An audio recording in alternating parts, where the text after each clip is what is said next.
Well, this is it. My final broadcast. I'm John Pluchino, and it has been my honor and pleasure to have come to you these past 25 years. Over 500 programs, 4 different shows. My guests represented people from all walks of life. Each guest has enriched my life, and hopefully yours as well. These shows have had a profound impact on my life, and I have been blessed to have developed a career from it. So I invited some of the people that have graced the shows over the years. And we'll reconnect now as I talk to them one final time. Thanks for watching, and I hope you enjoy what follows. Welcome, welcome, welcome back. We have 2 of my favorite people in the school, 2 gorgeous girls here, Maria Malahi, Yep. you said it right, and Jennifer Roth. I want to thank you so much for being on the show. You really enriched my life, and you were a great guest. I know Jen was the co-host. I said 2 seasons, she said 4 shows. So I don't know where it falls in there. Somewhere in between. Somewhere, but it's been great, you know, knowing you, lunch partners and everything like that, and Super's Corner. You've never, I don't think you were ever on JP's place, but you were on Super's Corner. Yep, it was on Super's And, Corner. and a long time ago. A long time ago. I think it's been 7 years. Wow. And I hope you enjoyed it. It was great, and we're going to miss seeing you. yes, I'm it's going not to miss gonna be the everybody same. here. It really isn't, John. I'm going to miss you girls. Yeah. As much as I gave you a hard time every time you asked me to come on Super's Corner, because I get very nervous about this stuff, but Yeah. we're going to miss you around here. I am going to miss. It's bittersweet, you know. Going to miss a lot of the people. Not all of the people.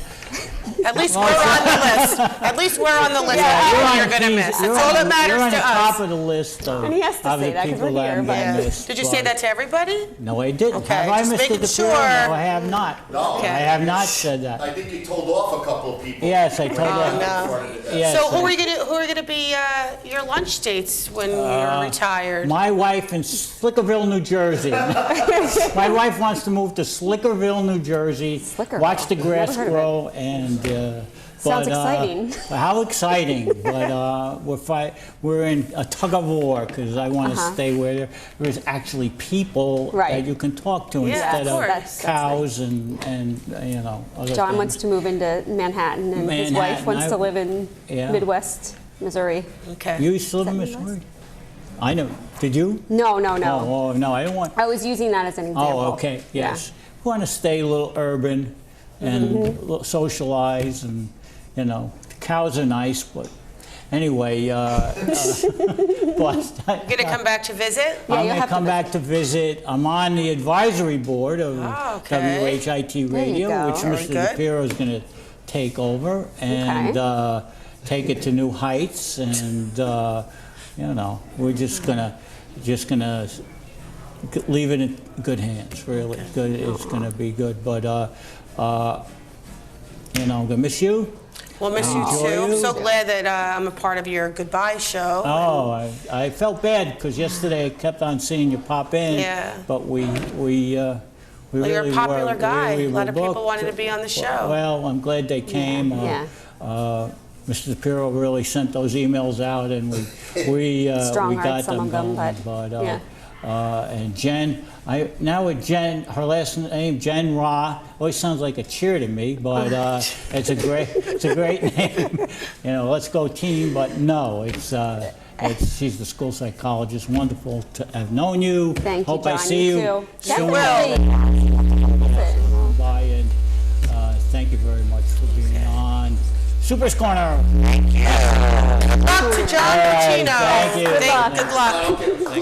Oh, sorry. All right, thank you. Thank you. Oh, I think it's a kiss. Oh, we're still filming? I'm like, Are you all mic'd up? Yeah. yeah. Oh, I'm sorry. That's why. All right, welcome back, welcome back. You notice these 2 lovely ladies? They're from my junior broadcasting class. And we have Daniela who I call Denise all the time, Daniela, and I'm going to mess this last name up, but see if I get it. Moscoso. Moscoso! Oh my God! I almost got it. Moscoso. I almost got it. I really did. Kind of close. And Katie Meyer, which is an easy name to say. But Is it Meyer or Mayer? Mayor. Meyer. Did I say Meyer? Yes. All right. Well, you know, It's all right. I'm close. And usually I don't even remember the last names, but they have been part of the junior class. They were in Daniela was in my freshman class. She stayed 2 days for the sophomore class. And then she came back for junior. Yeah, she wanted to check out TV Pro. Yeah. And then she came back. And then Katie started as sophomore. Really liked the course. And then she became our mother intern there at WHIT Radio.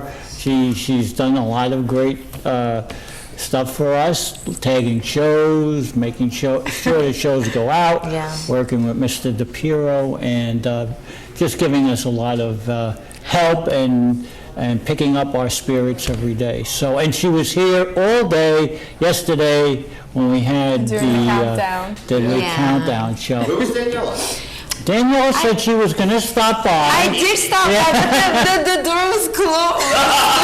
Where And was then she? they told us the door was closed and there was fruit outside, so I just, See? I was eating and then waiting for the door to open, but it never opened. Yeah. But Daniela was once the stage manager. We did a show last year, and Daniela was giving me the countdown. Oh yeah, Yeah, you remember that? remember? Yeah, right, yeah. So you Yeah, were I there. remember. So I'm gonna miss you, girls. I'm gonna miss you a lot. You So know. guys, Mr. P's shy to say, what are some of your fond memories?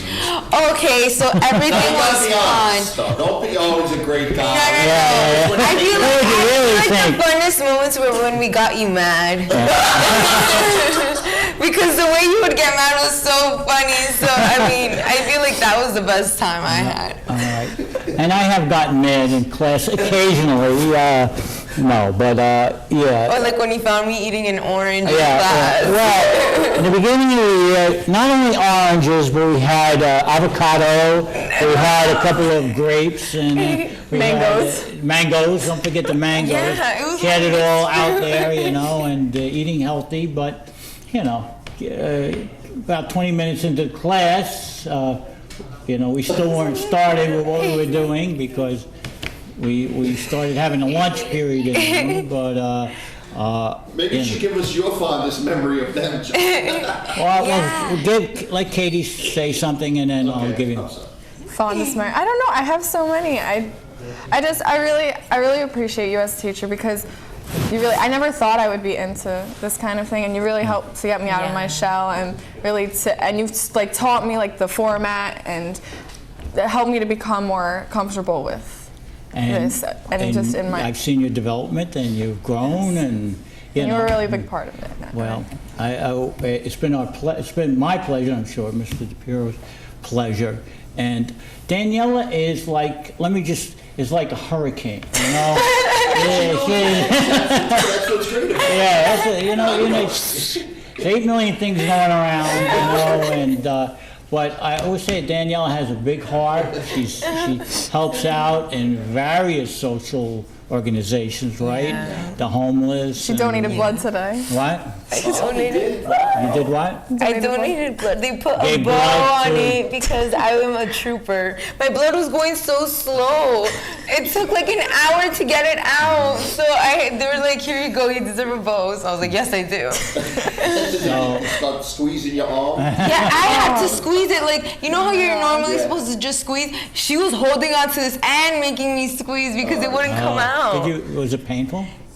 No, it was just I saw the needle. I've never looked at the needle. Oh, yeah. And this one time, the lady takes the needle right in front of my face, and I was like, I never knew it was that big. It's so thick. And then this time I felt it. It was so painful. I don't want to. Like, I'm going to do it again, but next time I want. And it was her first time. They told me that after, and she moved the needle. I hope she's not listening. She moved the needle around. Like, it was inside. And then she's like, oh, I got the wrong vein. And she moved it, so it was so painful. But I mean, I got it over with. But, you know, she really believes in the community, Yes. helping people that need help. Yeah. And she has a big heart for that. Oh, So Mr. I think You're so sweet. and very nice. And Katie, what comes to my mind when I think of Katie? Well, she's very conscientious. She also is, you know, if she's doing a social issue show, she digs into it. She digs into it. She does the research. She really does a great job. Ask them about the PSA they're working on. Oh yeah. Oh. They promised me that We're I gonna will have see it done this- before he I will leaves. see this PSA You will. by the time I leave. I have my doubts, but I'm right in. Anyway, tell us me about this PSA that we've been working on since October. Well, it's like we want to inspire people. Yeah, so we thought instead of just choosing one topic, we would, you know, Elaborate on a lot, like a So- major topic that teenagers like fall into, like drugs and smoking. Yeah, so basically the whole point of it though is it's so that you kind of, it focuses on the individual. So the individual is in control of these things and falling into these patterns. So that's what it really focuses on. How long is it? It's just It's like a 30 couple- seconds. 30 seconds. Like, No, it's, Can less you than fit a that minute. all into it's not 30 seconds? seconds. How long do you think it is? Maybe, It sounds like at least a minute or two. yeah, probably. With all that all Yeah. that stuff you're going to cover. Yeah, I mean, it's like, it's very, like, it's not the longest PSA you've ever Because seen. we but- tried to cut it down so that it Right. wasn't so long that people were like, But it's like, it does like, wow, like, you know. I think never- it's going to be. Yeah, it's gonna be a good one. I'm looking forward to it. I think. I think the hardest part's over. They were in the editing stages. Yeah, so Yeah. now we just gotta Yeah. get the music. We're gonna get some music underneath and add in the I'm beginning and the looking forward end. to it, and it probably will become a staple for WHIT Radio. We We'll hope use it so. in all our shows, or the shows that you're doing. It'll be integral part of it. And, hope so. You know, I want to thank you. What do you remember most about us? About you? Well, I told you, you're But a no, I hard- mean like most memorable time with us. most memorable times with you. That's a hard one, Mr. DePure. Do you have a memorable Yeah, time? right off the bat, I remember her, Daniela, doing a WHIT show about dating or Oh, yeah. guys. and Yeah, guys. The big question Yeah. the question that she wanted to know was why are guys Yeah. so dumb? Right. Oh so- Something like that, I you still know? question myself. Daniela, as a freshman, you always had these relationship shows. You were always talking about guys that were thinking See, better than they are, and guys that We grew out of that stage. Now we're just focused on why they're so dumb. now Why are they so conceited? why they think they're so great, and I see their games and all that stuff. I remember that was Daniela. Daniela's shows always kind of focused around. Yeah, I remember I got yelled at, Mr. Pluchino. was like, you need to stop talking about relationships. That's not going to be your life. So she's broadened out a little bit, and she's gotten into other topics. And Katie, I got to say, the shows that she did as a sophomore, We're mature. they were really powerful. And she spent a lot of time on them, and I was very impressed. And of course, our clip's a little different this year. Yeah. It's going in 8 million But we're gonna get different back into directions. those type of Yeah, that shows. was. Yeah. that Our last was- couple are gonna be they good. were I've been good, but writing some. they both bring in on Thanksgiving. They brought everybody presents. They gave people They put the turkey. Christmas tree up. Christmas Yeah. tree. That was fun. Yeah. That was so fun, and then they teared it down. Yeah. That's why boys are so dumb. They were- We were sitting in the room, we're like, they're knocking down the Christmas And it was while we were working on the PSV, so it's not like we could stop them.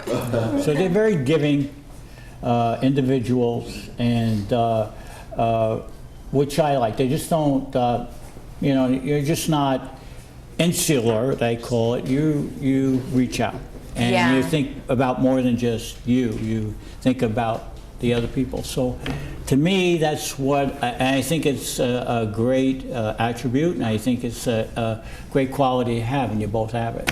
So that's what sticks in my mind, okay? And you're both going to be very successful, whatever you do. Yeah.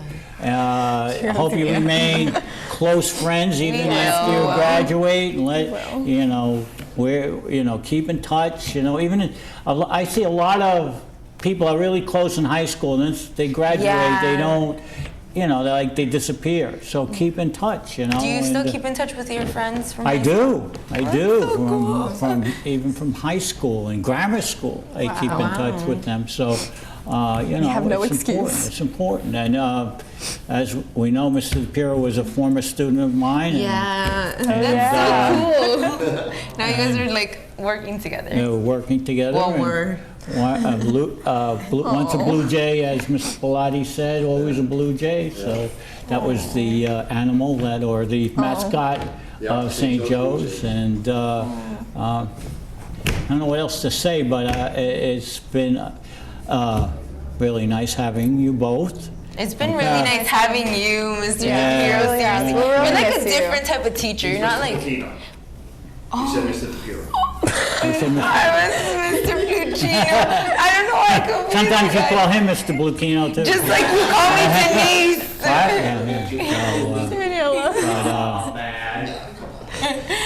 No, Mr. Pluchino. I mean, like, you're like a different type of teacher, not like every other teacher. Like, you like kind of like try to discover the student, not just like teach them. So like, I appreciate that. Oh, that's nice. That's the first time. That's a nice comment. Thank you. I never heard that before. You're welcome. But I try to connect. See, what the beauty of our program, the broadcasting program, we get to know the students in a different way. Than just the teacher standing in the front of the room, giving a test, lecturing, whatever. There's a distance there. But in this program, and in TV too, those walls are broken down. So we really not only just become just teachers, but we become part of a collaborator with you. We become part of your programs. We get to know you at a much deeper level, I think, than maybe a teacher teaching another subject. So it's great. It's I think I shaped the show. You know, did. You did. And I shaped the program to be that way because that's the way I kind of taught. You could ask Mr. DePiero. I kind of was the same kind of teacher back at St. Joe's, but I didn't have a radio station. We're lucky to have a blackboard, I think, but some chalk, a book, which was good. But I think your girl's going to be successful in whatever you do. Yes. Whatever path you take. Remember. Thank you for doing all you've done for us. What? Thank you for doing all you've done for us. Well, thank you for being patient. Sometimes I can be cranky. It's okay. We grew out of that.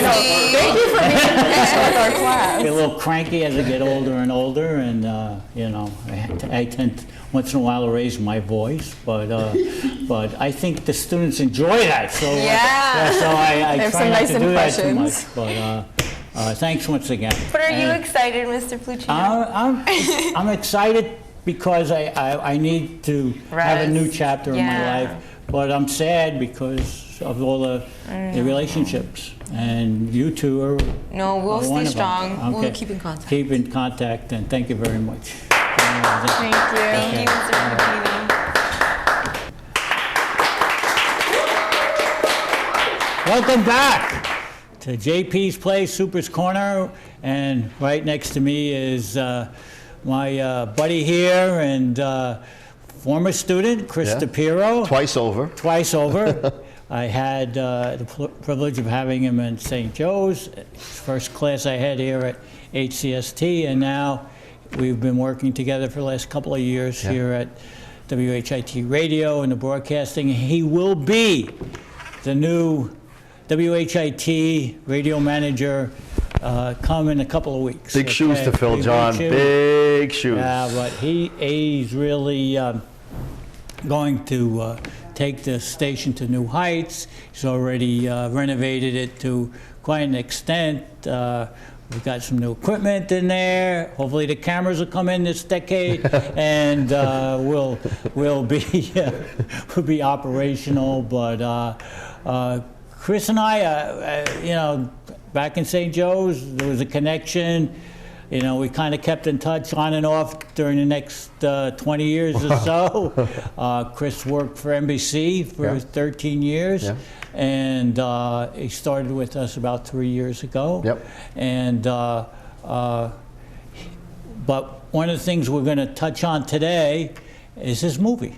And it's called Miami or Bust, a Hoboken Bet. Correct, John. That's finally 2 in a row. I usually screw that up. But we're going to see a clip of that a little later on. It's been accepted. It was in Coney Island Film Festival. Now it's going to be in the Garden State Film Festival down in Atlantic City. March 21st. March 21st. So Chris, kind of give us a little background on the movie, and then we'll see a clip on it. Tell us what it's about. Okay. So I was in Tony and Tina's Wedding. Right. Off-Broadway show. Right. Interactive. Been around for over 25 years. Right. I decided to go on vacation. I drove to Florida. On the way back from driving to Florida, I came up with this idea of a race to Florida. And, growing up watching Smokey and the Bandit movies, John, the Cannonball Run, it's a mad world, this race to somewhere, and I always thought it was funny, all these different characters. And on the way back, I thought of the story. I came home. I never wrote anything or script before, and I wrote 70 pages in 3 nights. And I was going from the beginning to the end and just going back and forth. And since I was in Tony and Tina's Wedding, I would hear the characters' voices answering my character that I was writing. So if I said something, I knew another character would make fun of me for saying it. And that was one of my friend Michael in the show. And then it was my friend Scotty in the show also, and he would back me up with whatever I say. So whatever I wrote, I can hear them saying you're a jerk or hey, you're the best, Right. So that's why it was so easy for me to write. And then I didn't know what to do for, I had a script. What do you do now? You try and sell a script to Hollywood? Who knows? It wasn't that good of a script. And I knew I had to do it myself. So I started doing short films first for about 10 years. I did short films, and I got into Chris TV. I did the short videos, the Chris TV News. So I said, okay, let's do it. And then we decided on a week to drive to Miami. We shot the middle of the movie first. And then we came back to Hoboken. We shot the beginning and the end. And we put it together. It must have taken 3 years from the time we started rolling to the time. And we're still editing it. We cut 15 minutes out for the Garden State Film Festival. Wow. So before we get into it, I just want to say we were in a movie together and we didn't even know it. We were in Private Parts, Howard Stern's movie. We were in a crowd scene, but we did not know each other was in the crowd. That's when we lost touch, John. That was our downtime. That was our downtime, but we remember that day in Bryant Park? That was a crazy day. It was in Bryant Park? AC/DC was playing, and we were in that movie.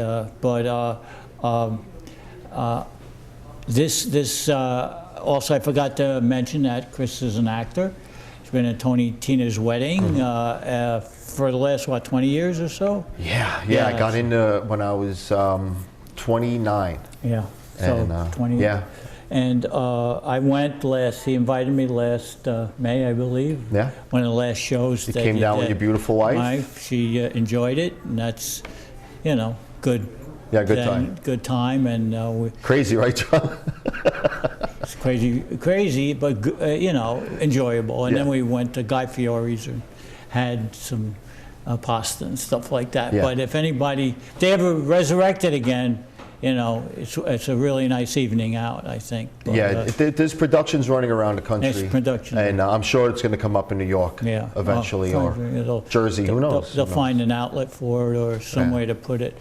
But before we go further on with the show, there's a scene that just stands out to me from the film, and maybe you can set it up for us a little bit, and then we'll go to the clip. Okay. The scene is about halfway to Miami. We have to stop at Washington, D.C.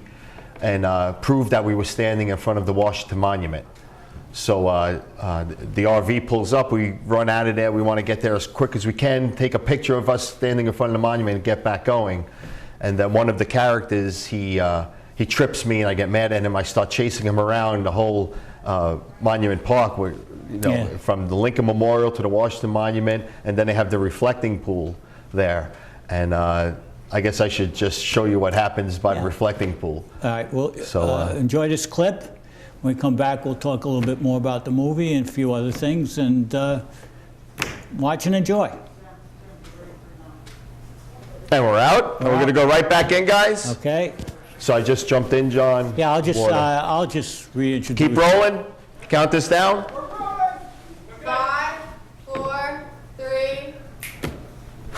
Oh, I hope you enjoyed that clip like I enjoyed that clip. I think it was really very, very unique. Yeah. Very unique. I was definitely nervous before it Yeah. happens, and we set it all up. We made sure the cameras were set. We knew we Right. only had one shot before we got into trouble because I didn't have a permit, John. I know. All of this running around Washington, Yeah. not one permit. You know, We did it it's guerrilla. amazing that you got it done to begin with, you Right, know? yeah. And today it would be even harder, I think, with all the extra security, with all these people breaking into the White House Right. and all that stuff.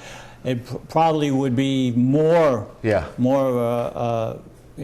security. What happened, John, after I jumped in, I heard someone screaming, "You can't do that. You can't Oh, do yeah, that." And I yeah. got up out of the water, Yeah. and there was a forest ranger. She must have been 19 years old, screaming at me. Right. So I'm 5 foot tall, you know. Yeah, yeah. And she just said, "You can't do that." And I said, "I'm sorry." I must have said, "I'm sorry" 100 times in Yeah. 10 seconds. And she said, "You need a permit if you want to jump in the water." And I'm like, "Oh, okay." You know, she said, "You want the phone number?" And we wrote down a phone number. But that was the last shot. We were done. Wow. We were out of D.C. You were out of D.C. So it really, very lucky that we lucky. didn't get into trouble, and I didn't catch any diseases from that water. Well, I would, if you're in Atlantic City on March 20th, it is, 3 o'clock. 3 o'clock. Resorts Hotel Resorts Hotel at the screening room. at the screening room. You can go on to miamiabust.com. You can get all the information there, and you can see a trailer for the movie.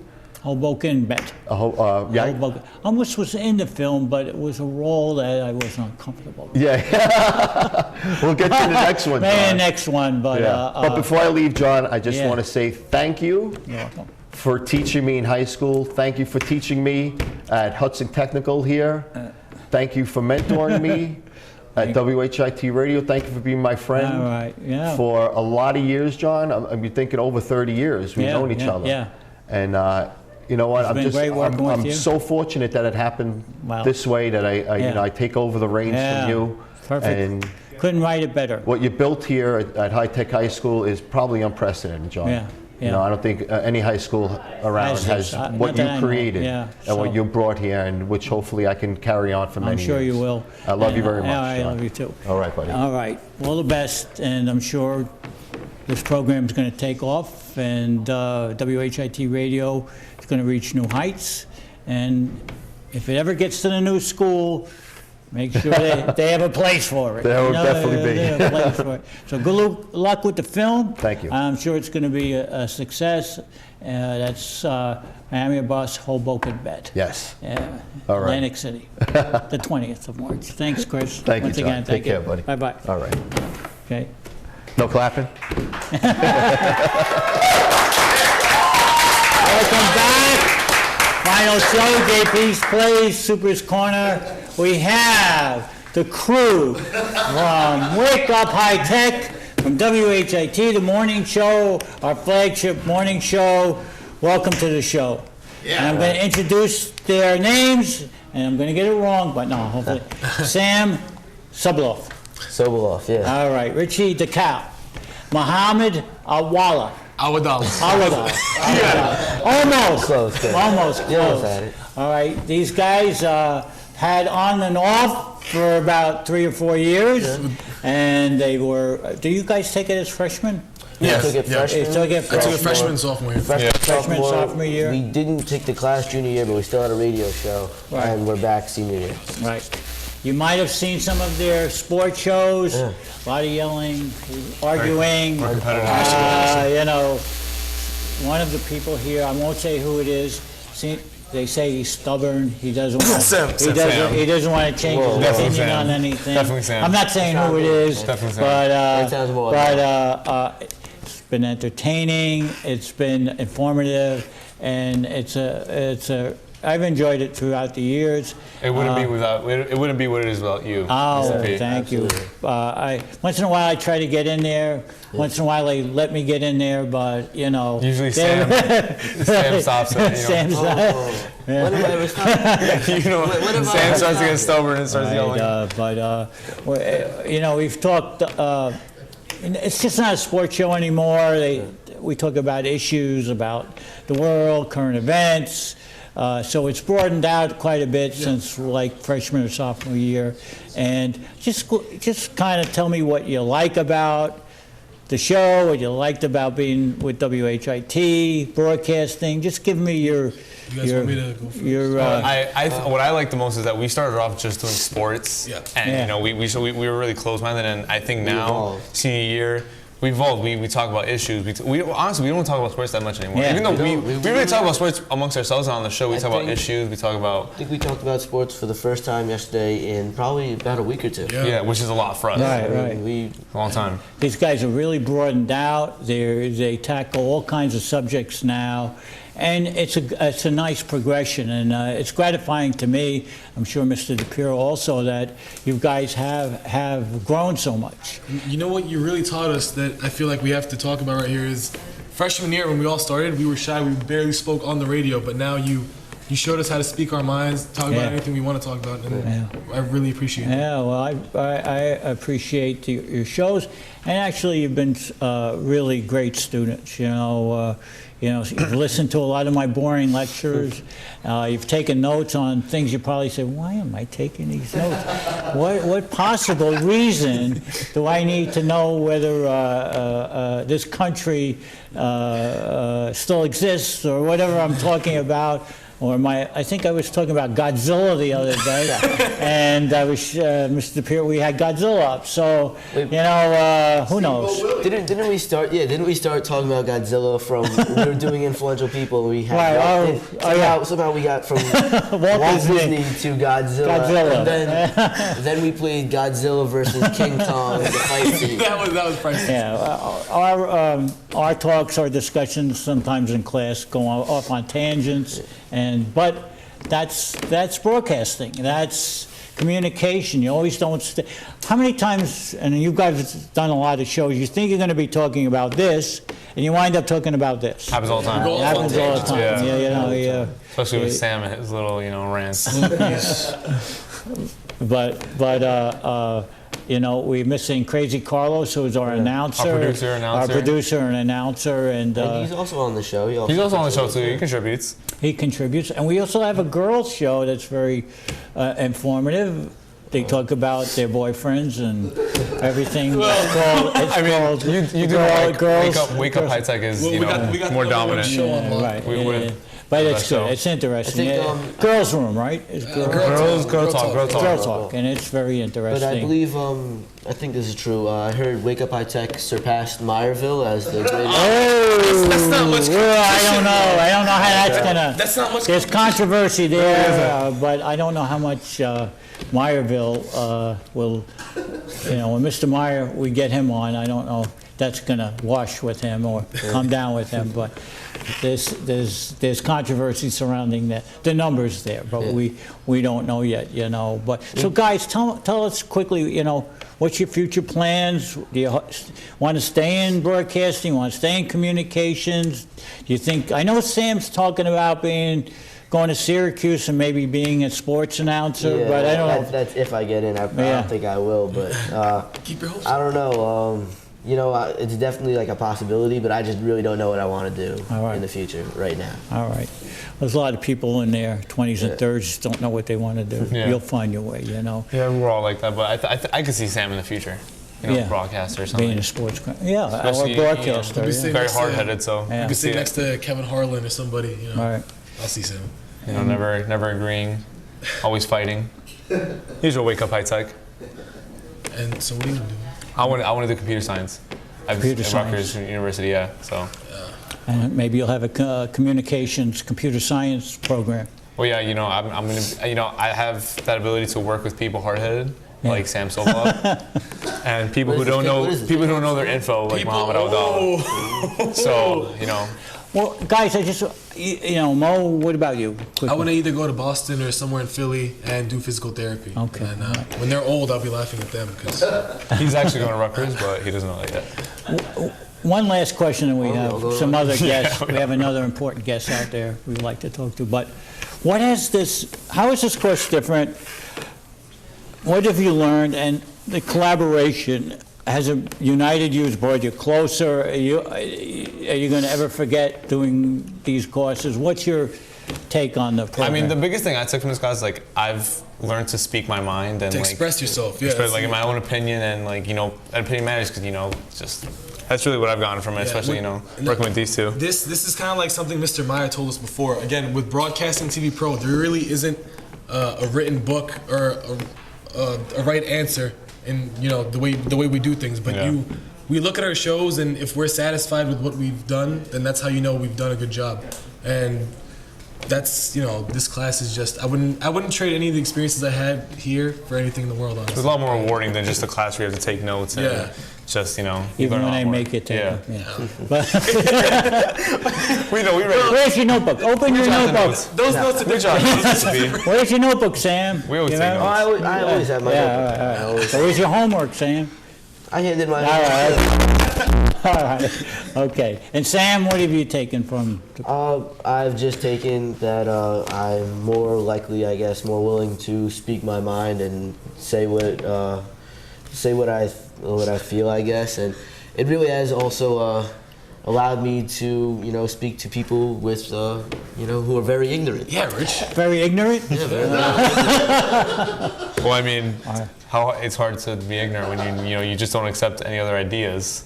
And Like sometimes, Sam so well. sometimes you have to deal with people who aren't as professional. All right. I'm going to have to What is that towards? wrap it up. Mohammed, Richie, Sam, thank you very much. Wake Up High Tech every morning, right here, WHIT Radio. Thank You you. know what time it is. All right.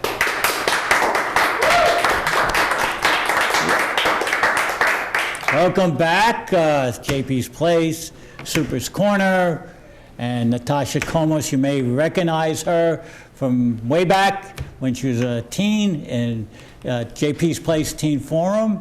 I don't know, have you ever been on Super's Corner? I think once. Once you are in Super's Corner. Natasha is a recording artist. She's also a media producer. Am I correct? And she's also a former student. So welcome on the show, Natasha. Thank you for having me, as always. And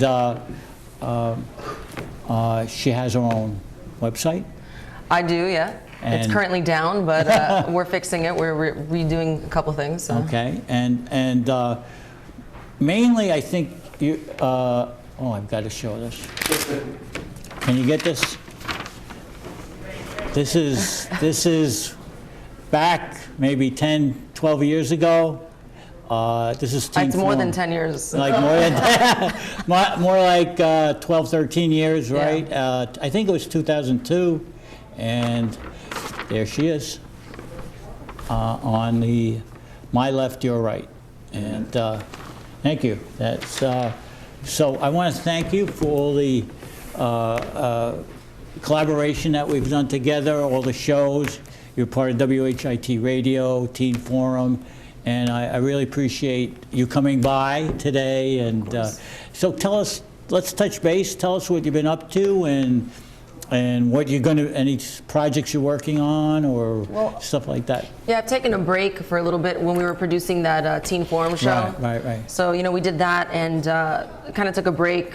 I'm in the middle of like crossroads, you know, 30 years old. It's a little different when you hit that age, you know, you got to get serious about some stuff. It's not, you know, no longer 22. So But you're still there are looking. projects in the making. You know, I'm working with some independent film people. Okay. Producing some of my own stuff, and as far as the music goes, we haven't been on stage, but I do like here and there. I'll do like one-off shows, like where they have, let's say, a guest singer, you know, for a Christmas show or Halloween show, underground artist community in New York City kind of stuff. You did. I know you were very involved in the music scene Yeah. couple of years ago and played in a lot of clubs in New York and Yeah, all over actually. I mean, we all opened over, up yeah. for a lot of like big 80s rock bands like Sebastian Bach, Skid Yeah. Row, Cinderella, LA Guns. I mean, these are the real deal rock and roll guys, you know. So I took it from here to the real, you know, real hair Yeah, metal yeah. stage. And you've been very influenced by the 80s? Yeah, 80s totally. music, yeah. That is, you're happy that Joan Jett's getting into the Hall of Fame? Or? I didn't even know anything about that, but yeah. yeah, of course, any of the Yeah, classics. I yeah. mean, that's the real rock and roll, you know. That's the so. real rock and roll. The years that you've been here, when you were a student, and with Teen Forum. In fact, I was talking to Beverly Navarro. Oh, I was yeah, trying to sure. get her to come over, but unfortunately she's in San Francisco, so she couldn't make it. What did this? I remember I saw Natasha by her locker, and I thought she had such a great look. Thank you. And I said, I didn't even know who you were. I said, I just saw you, and I asked you to be on the new show that I was putting together, and she said yes, and we had a great time doing it. What did you take from the high school years? And you graduated from Seton Hall, right? Yep. For a college degree, and I think you told me that you never thought about this until you became involved in it, and then it kind of shaped your career in some ways. Absolutely. I mean, it was definitely between you and Mr. Doyle, you know, it Yeah. definitely kind of opened that idea to me. Right. So I took everything from my high school years here. Right. You know, it was a great high school as opposed to going to a different high school where the arts and the media and music you're not exposed to that. So it's so different that this school caters to that and individuals or students who are inclined to that. So I totally think it's amazing. And I'm happy, and it definitely shaped everything else I went on to do. It gave me the courage to pursue it. You've got to have a lot of strength to do, you know, to go from something like this and then take Yeah. it to the, you know, You the took it music to industry is another, very, yeah. it's a very dirty Very scene. You got to competitive. really have, it's very competitive. It's very, it's hard, you know, but you know, it's rough, but I did right. it, you You know, did it. and I'm back here, so. Right. And she was on a reality show, Paris Hilton's Best Friend. Yep. Yeah, That was a couple of MTV, years yeah. ago. That was also, I think more than a couple years ago. I don't know, time's like kind of flying, so I Right, kind of right, understand. right. I just look at things in intervals of like 10 years at this point. So. Right. But that, I think that was on one of the major cable Yeah, MTV. channels, yeah. MTV, and Paris Hilton's Best Friend. And that was shot, what, in L.A.? We shot that in LA. LA, that was Los in Angeles. LA. And she also was a model for American Apparel, yeah. And that was in Times Square. There were a couple of billboards there. It was all over. Yeah, we had Yeah. huge all over. Actually, even in Europe, you know. Yeah. It was a major, you know, break. Yeah. But then I think when you get to my age, you have to take a break and really ask yourself, like, okay, before I keep going and continue, because it's the entertainment industry. You've got to really be certain that that's what you want in your life, you know? Yeah, yeah. At my age, I don't know, maybe I need to settle down, No, you know? come on. You're not that. I can't be- You don't look, you know. I don't look my age, but no, you definitely, right. you know, there's a I certain guess time. Natasha, do that every 5 years. I always find I'm doing that. I'm always reflecting. I'll be retiring next week, so Sure. I'm going into another stage, but you always.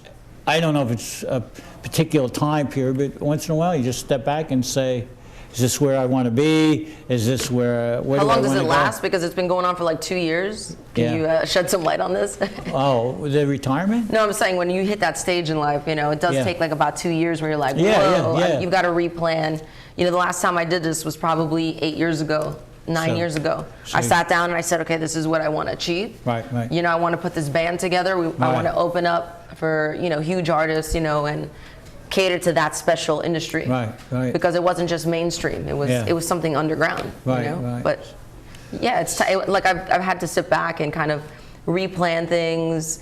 There's thoughts of like, should I go back to school? You know, should I? You know, I'm in the middle of some Right, changes. yeah. Like, you know, I've got to. Yeah, you're reflecting. And Reflecting, yeah. And planning your next step. But, I mean, we've had many students come through this broadcasting program I think one of the real stars of these programs has been you. Oh, thank you. So I think you've achieved quite a bit, and I know firsthand how competitive it is, and how gritty it can be, and sometimes disheartening, and there's a lot of valleys and peaks and valleys, and it's strenuous. You've got to definitely have the energy, you know, and. I mean, I always had kind of that energy anyway, so I needed to like let it out somehow, you know, have an outlet. So it was a great outlet. And I think just now it's a whole nother facet of it. But it's still going to always be, you know, derived from what I did here in high school or even before that, you know. But yeah, it was definitely thanks to you, actually.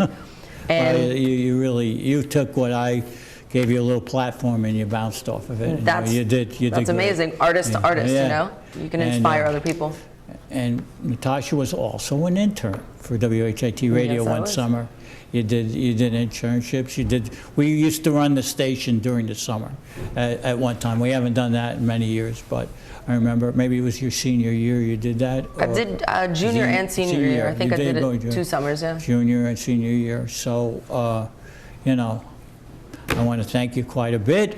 I think you've done terrific. Thank you. And you've really added to my experience here. The students, I always kind of show that picture to my students. I talk a little bit about you and what you can do. If you work hard and have a dream and persevere, you can, may not be in front of the cameras, but there's a place for anybody that really works hard in this business. There's a place for you. Just don't give up, and you got to work hard and believe in yourself, always. That's true. That's the biggest thing. Believe in yourself and be kind to others. You know, give. You know, make sure your mission is not just a selfish one. I think that for me, it's always been about giving back, even if it's information, to help others. Others, like, you know, you extend the hand, like you found me. I could eventually do that for children or for other people. You know, my age, anyone, actually, anyone. You can inspire anybody. So that's what art is about, giving. When you bring someone up, you also bring yourself up. You know, it's that's the way karma, or whatever you want to call it. It's definitely. You know, you want it karma, but Natasha, I'm sure whatever you do, it's going to be great. Thank you. You're gonna succeed in whatever direction you eventually want to go into, and believe me, in my life, I look back and you think that life is a straight line from point A to point B, but it really is more of a circuit. You know, you go this way, you go that way. Yep, it's an up and down, it's all over the place. It is a journey. It's a journey, and I want to thank you so much for stopping by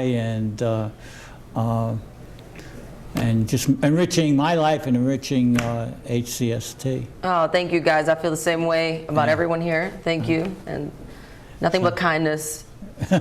Natasha Comas, the website will be up eventually, or just NatashaComas.com. Natasha Comas, a lot of videos on YouTube and a lot of wacky stuff. A lot of wacky stuff, but entertaining and bold, really. A lot of bold, provocative stuff. And Mr. Doyle, by the way, said to say hello. He couldn't make it. I tried to get him up here, but he's not feeling too well. So he said, when I told him you were going to stop by, he said to say hello to you. And, awesome, yeah. Yeah, so. All righty, guys. All right. Well, thank you. Thank you. And thank you. All right. Welcome back. WHIT, JP's Place, Super's Corner. One of my favorite students, Kelsey Paul. Kelsey, how you doing? I'm good. How are you, Mr. P? All right, Kelsey. I had Kelsey as a freshman, sophomore, and a junior. And a junior. She's now a TV pro person, and she also, with her friend Ida, they had a program on WHIT called It's Today. Yes. So let's give that a round of applause. And Kelsey has told me that possibly George Mason University is in her future, though her #1 pick is Amherst. It would probably be Emerson. I'm looking into communications, and my basis here at High Tech, I wanted to go into drawing and art and all of that.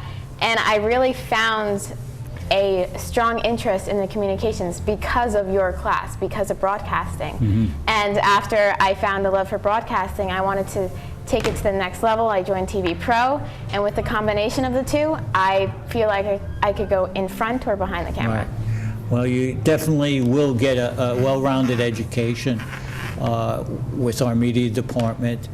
Mr. DePiero will be working WHIT. He'll also be working in the studio. But Kelsey was also last year, which I miss her. Our birthdays. We always had a birthday cake. Yes, we always brought in a birthday cake. Yeah, we always right? had a birthday cake. That was But very sweet. this year, not quite as much. A few, but we used to, everybody's birthday we You never missed tried one. to hit. Yeah. Tried to hit. So you are thinking of communications as Yes. a major. As a very possible career, I'm Yeah. hoping. I'm not quite sure what I want to go into, but like I said, either in front or behind the camera. Right. And what do you like about the radio, the TV? Yeah. What's some of the Qualities. aspects Yes. that you like about it? Well, communications, I love, believe it or not, Mr. P, I know this is hard to believe, but I love to talk. I love to communicate. I really like to get messages out. And the more important they are and the more relevant they are to whether it be our school community or a broader community, I really like to share messages of, especially when we were on It's Today, we always talked about news and big news that affected not only the school but our nation, and getting into those debates that Ida and I love to debate so much about. But it's also that creative vision. I told you I wanted to go into art. I love to sculpt and draw and paint and all that stuff. And ever since I was a little girl, I wanted to be an artist. But through communications, it's a different kind of image I want to portray. You take the art aspect, the visual aspect, and the writing aspect, and you put that together, and you have a really clear message that you can express your creative vision. So, Well, Kelsey, you really, each year I've seen you grow. Each year you've developed. I remember you as a freshman, Yes. you had the glasses Yes, on all I the time with the wings.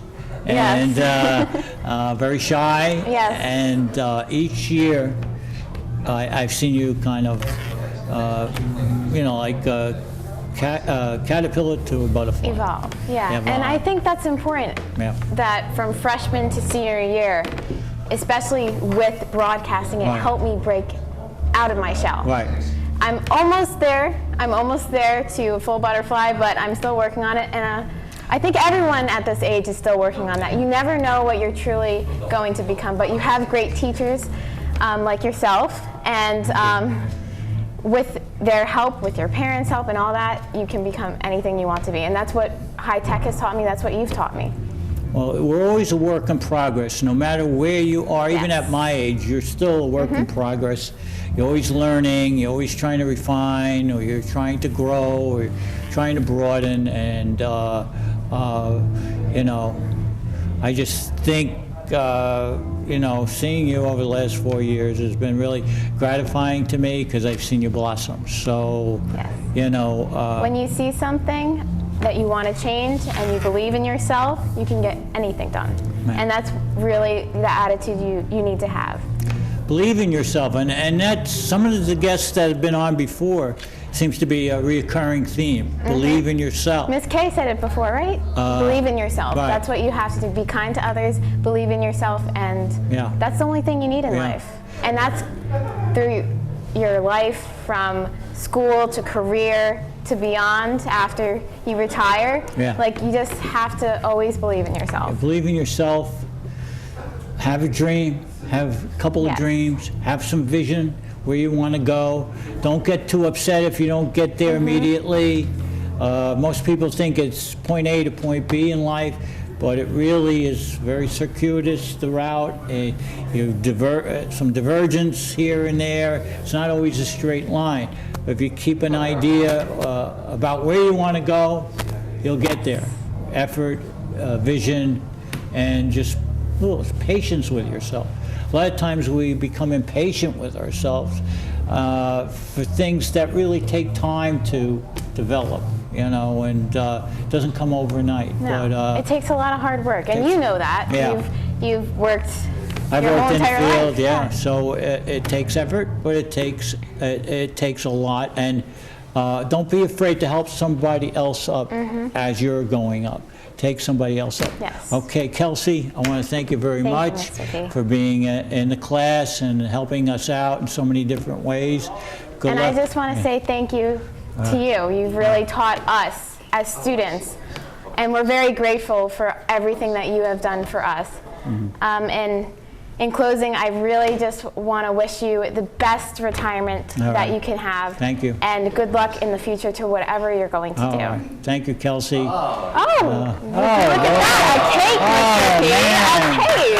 Look at this. Hey. Would you look at 36 for the 30. number of years you've been teaching and 21 for WHIT radio? Wow. Get this. Isn't this beautiful? Wow, this is we always celebrate with a cake. That's what you've taught me, Mr. P. So I can't believe I'm speechless. I'm speechless. All right, here we go. Here we go. Big wish. Done.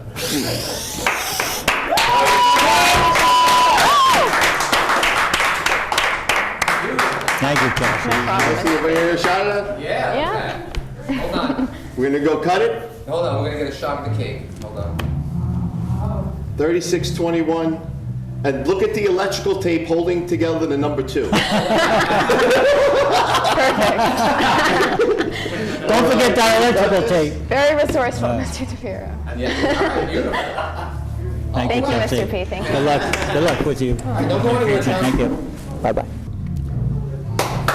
Hey, welcome back here at JP's Place, Super's Corner, and we have Darryl Richardson, a good friend of mine over the years. Very great collaborator. We really worked on a lot of shows. Yes, we He's did. the director of the adult high school, and ESL program, has some technical. Right. So I know Darryl from the radio show. Basically, we did it for 6 or 7 years. I am not sure 2005, 2006. Yeah, I think about 2005, 2006. Right. It was actually, I think it kind of came out of the, the thing that we do at the end of the year, and we would try to talk about what we wanted to do in the next year. Yeah. And I think we just kind of anecdotally talked about radio. Right. And I've always had a fascination with it. I've had a respect for it. And generationally for us, that has always been the medium of communication. And so it was something that I thought I had wanted some of my students at Cass Prep to do. You did. I mean, I was always amazed how they came in prepared, and then they would, their eyes would light up. And then when they would be doing the show, I think we started off at jazz and history. I think the first it was history, jazz, and me. Right. And we wanted to show a historical relationship between jazz and history, but we also, at least that's how I taught history at Cass Prep, we always began history with ourselves. Right. And then we kind of moved outward. Right. So for our students, it was easy for them to relate and understand from their own perspectives, and then they would be open and be introduced to kind of a new concept. And we did some great stuff. I mean, in addition to what we did on the show itself, we had students creating media, we had music, we had advertising. It was a really, at that time, a really kind of cutting edge thing we were trying to do. And I know Wilkes Wiggedale, yes, was, a former student of yours. Former student of mine, is now in Jersey City. Used to provide us with a lot of PSAs and commercials and help produce the show. And we actually used it also to help promote Cass Prep. Yeah. And we kind of talked about the impact of propaganda, because at the time, Cass Prep didn't have the greatest reputation. And it was really important for people to see, because now we have students who graduated from that program who are working in the musical industry. We have people who are working in corporate America. We have people in the video and radio production. And at that time, it was really important for us to try to reframe it that way, even for the students themselves. So some really, and I'm really proud and really honored, John, that I had an opportunity to work with you during that time. It was great. It was great. Really enjoyed it. You know what I enjoyed about that is that a lot of these kids would, in Cass Prep, where they would come out in with some low self-esteem. They just didn't believe in themselves. They didn't think that they could do anything. But you could see after a couple programs how their opinion of themselves got better. And for sure, and those successes. And that was really the beginning of that time when we were actually now beginning to send some of our students at Cass Prep to four-year schools. And that effective educational component, that self-esteem component, really is all many of them needed, because they're brilliant young people, brilliant. Don't have a lot of support systems that other students, had, pretty much functioning on their own, and somehow have to find this kind of internal voice to try to let them know, hey, I have an opportunity and I can make it in society. And that radio show, and what was even more fascinating, because we started off with the audio component, and then we added the visual component. So it was on TV, and that ability, we actually had some international connections. I think we had some people calling from out of the country, and so it was really a very, very exciting time for us. We'd have people call in or text in and questions from England, I think, or from the Caribbean, many parts of the Caribbean. Yeah, that was great. It was great. So, I want to congratulate you on the work that you've done with the kids, whatever, and well, that's the work. The work is really what it's all about, and everything that we did. The testament really is how the end product and what the students were actually able to do. And we have like a little alumni. They come through, they're looking, it's gone now. They don't find us, but they have that piece. And there was a time we actually archived it too, which I thought was a really real important part, for sure. And Darryl also is our voice in Trenton. Are you still doing that? Yeah, we're engaged in struggle, dealing with trying to put funding back into adult education, and so yeah, we've been going down, dealing with the governor, having some problems here and there, but we're a little positive now. We have some friends in the assembly. I don't know if you heard about it, but Assemblyman Prieto has been instrumental in actually putting together a funding mechanism, him with Assembly Dignan, and they're looking, and what we're trying to do with the adult high school is to try to move adult high school, not from just simply getting a high school diploma, but actually a student coming out and having a skill. So they'll have a high school diploma, and they may have a skill in carpentry or plumbing or electricity. So as the president talks about this move towards skill-based educational, vocational, whatever it is, being able to make a living for yourself, being able to use your skills once you leave the educational institution and instantly hit the marketplace, that's the direction that we want to go now. And I was listening to the State of the Union speech last night, President Obama. This 2-year free community college, I think, is a great idea. I think it would benefit so many students, especially our students, a lot of our students. And well, I mean, when you look at, again, we talk about a generational divide, and in many ways, my heart, bleeds for this generation coming up now. I'm an attorney, and I went to law school. I went to law school in the 70s. And I went to a place that everyone thought I had lost. I went to the University of Texas, which in the 70s, for a black man going to Texas, people thought I had completely lost my mind. But I did it because they gave me in-state tuition at the time, and because of the proliferation of oil. You know how much I paid to go to school? No. $300 to go to law school. To go to law school? To law school. It's insane. And you look at the amount of debt, and so all that triggers, what the opportunities for the young people coming out. So in many ways, the community college option is now becoming the option of choice. I hope so. In many ways, because you can get that cheap education for 2 years, transfer to the 4-year school. It's almost like, why go to the 4-year school in many ways? Some people are really, because the amount of debt, and if you're not able to generate that revenue, and they don't teach young people financial education, financial literacy, so they have no idea about anything in terms of money. And that's sort of another issue that we're going to have to deal with. They come out with a large debt. These students come out, and it postpones everything about their life. And it also impacts the choices that they make. I mean, you can't it's hard to be a visionary and try, because we were coming along, and we had all different political views at our particular time. But we really thought we could make a difference in the world.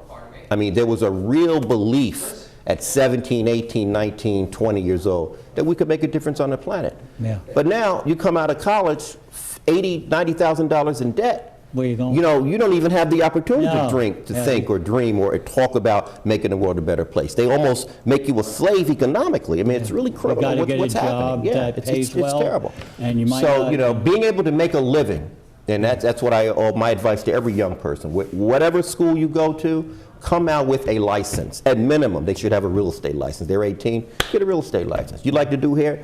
Do cosmetology. Get something that you can make a living at, and then if you want to go do the other things, you can. But you need to be able to put money in your pocket. And that's what we always talked about, what we tried to get our kids to understand. So I like that initiative. Daryl, we have to end here. All right, John. But Appreciate I it, want man. to thank you for all that you've given to WHIT Radio, HCST, Right? the students. I appreciate it. And, Thank you so much. we're happy that CAS, WKAS, had a little part of that. WKAS, we can't forget had a about little part. I think it became CAS Ice for a while. He right? really made it happen. Thank you Appreciate very it. Thank much. you, John. Thank you. Okay. Once again, thank you very much.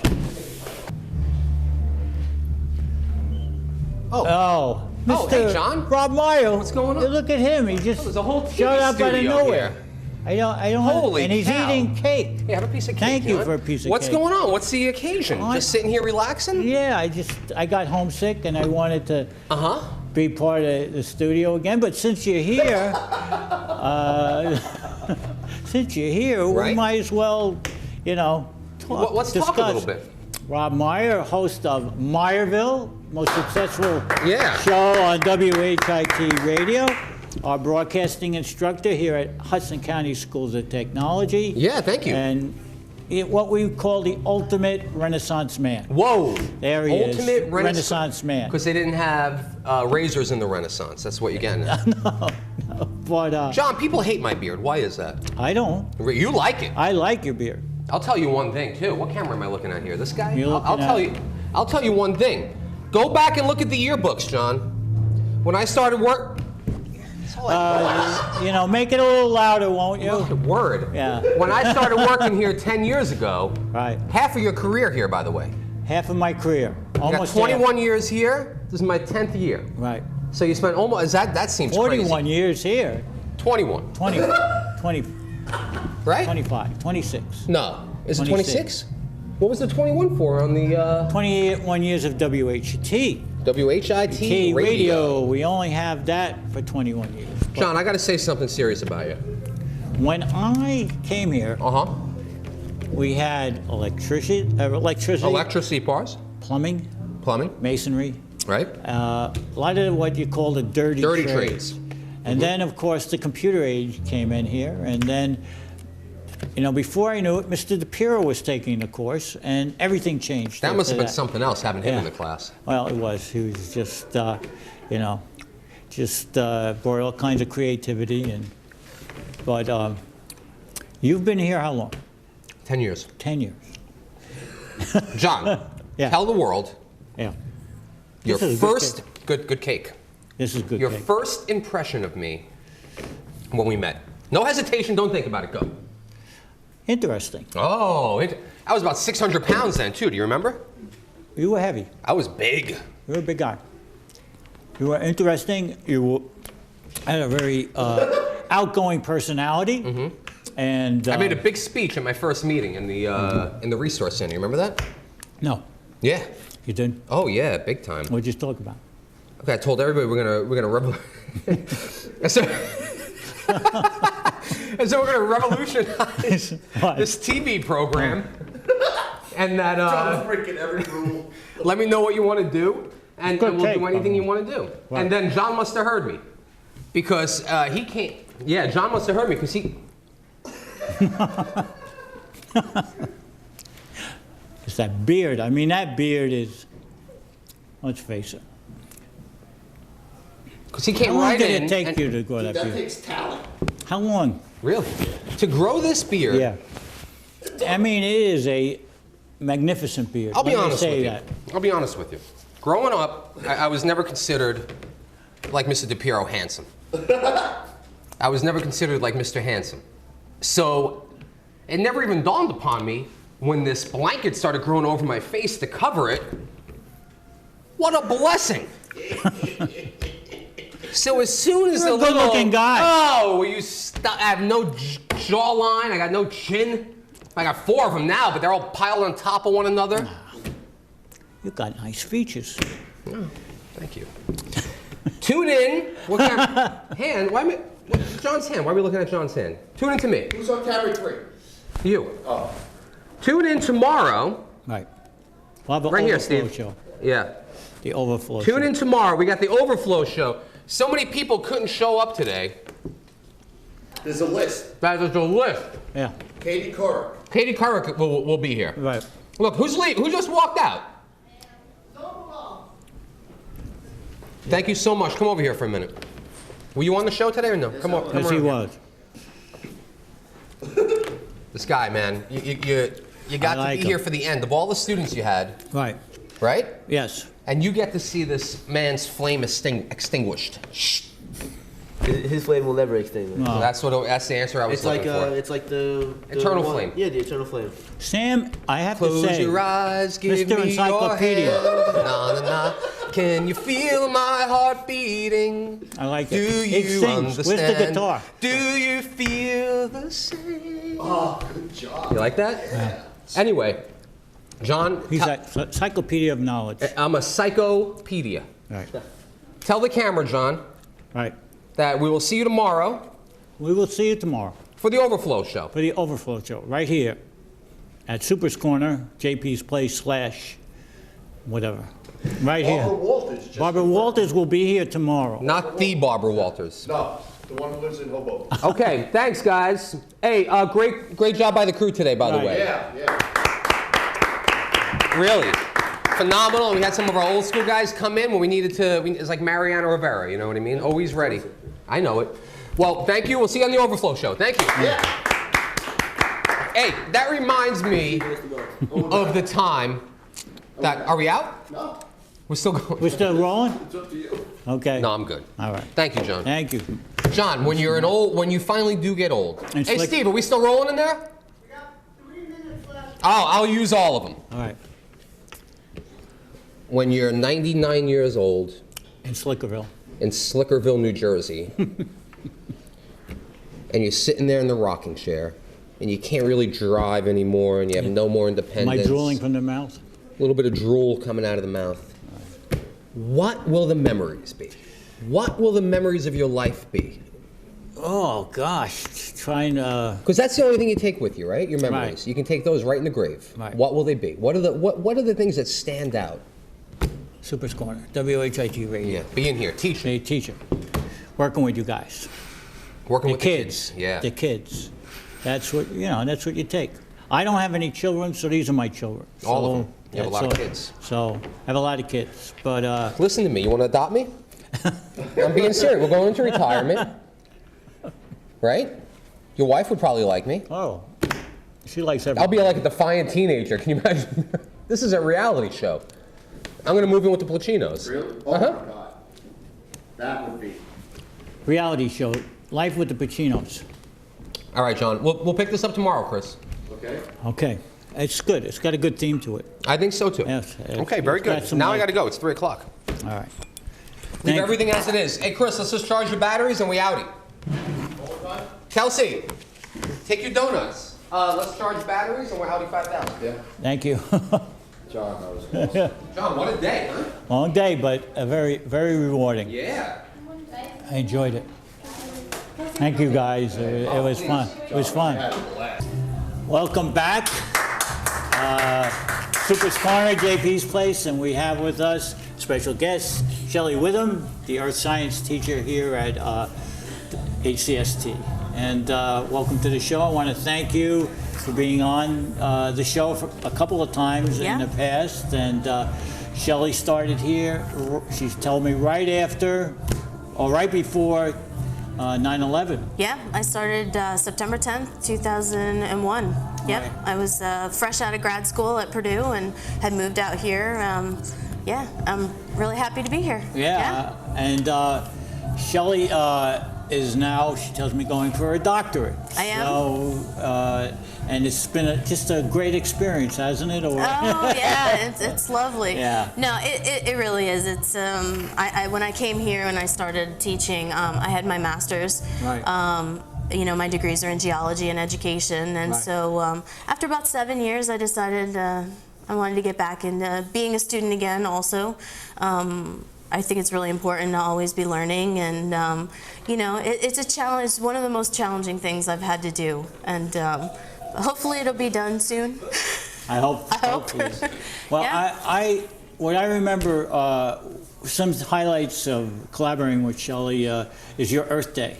I Yeah, remember Earth Day a couple, maybe 5 years ago or something. Yeah. The whole resource room was green leaves and all that stuff, and I thought that was an amazing day, a learning day, but it just also must have taken so much effort when I look back on that. But you were involved in Earth Day a couple of years ago. Yeah, Right. sure. When I was advising Fat Club, we did Earth Days, and you know, one of the fantastic things about our students, as you know, is that they're really enthusiastic about getting involved, and we had a couple of really great years. And you're still doing the hiking?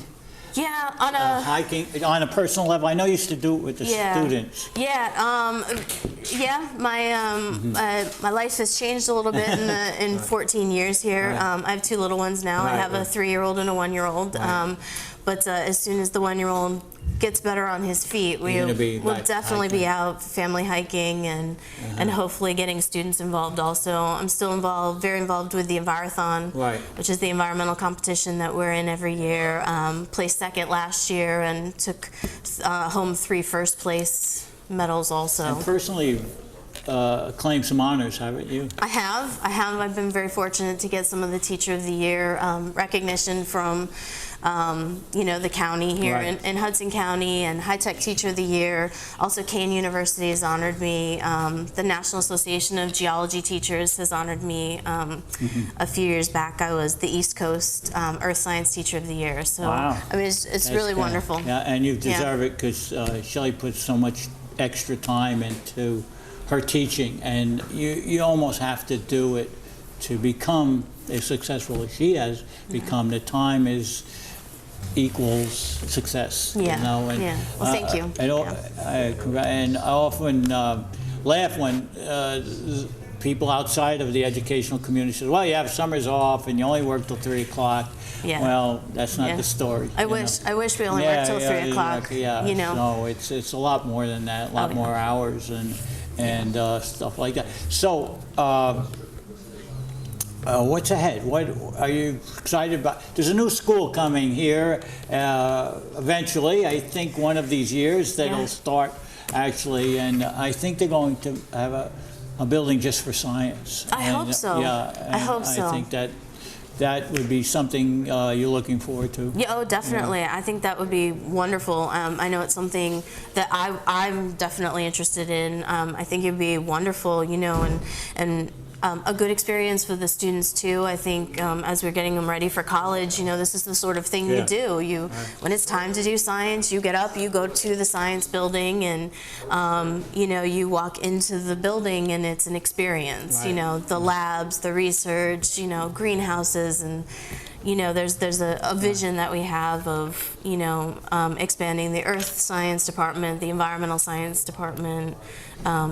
And the location in Secaucus would be beautiful, doing kayaking and canoeing and doing a lot of so much. The Meadowlands is so rich in natural habitat of a lot of the creatures out there and plants and now if the river keeper doesn't keep you from building that school, you will be. We have a little opposition there, but. Well, and in the past, we have. I'm not fully up on all of the things going on. But I know on a personal level, a teacher level, you know, the river keepers have always been really great to us, and have taken kids out and kayaking, and you know, there's nothing like kayaking under the turnpike. It's very surreal how beautiful it is, you know, and then the Jersey Turnpike is right ahead of you know, right over you. It is a beautiful area. It's gorgeous. It's gorgeous. And if you ever get a chance, just go there. The river keeper will take you throughout the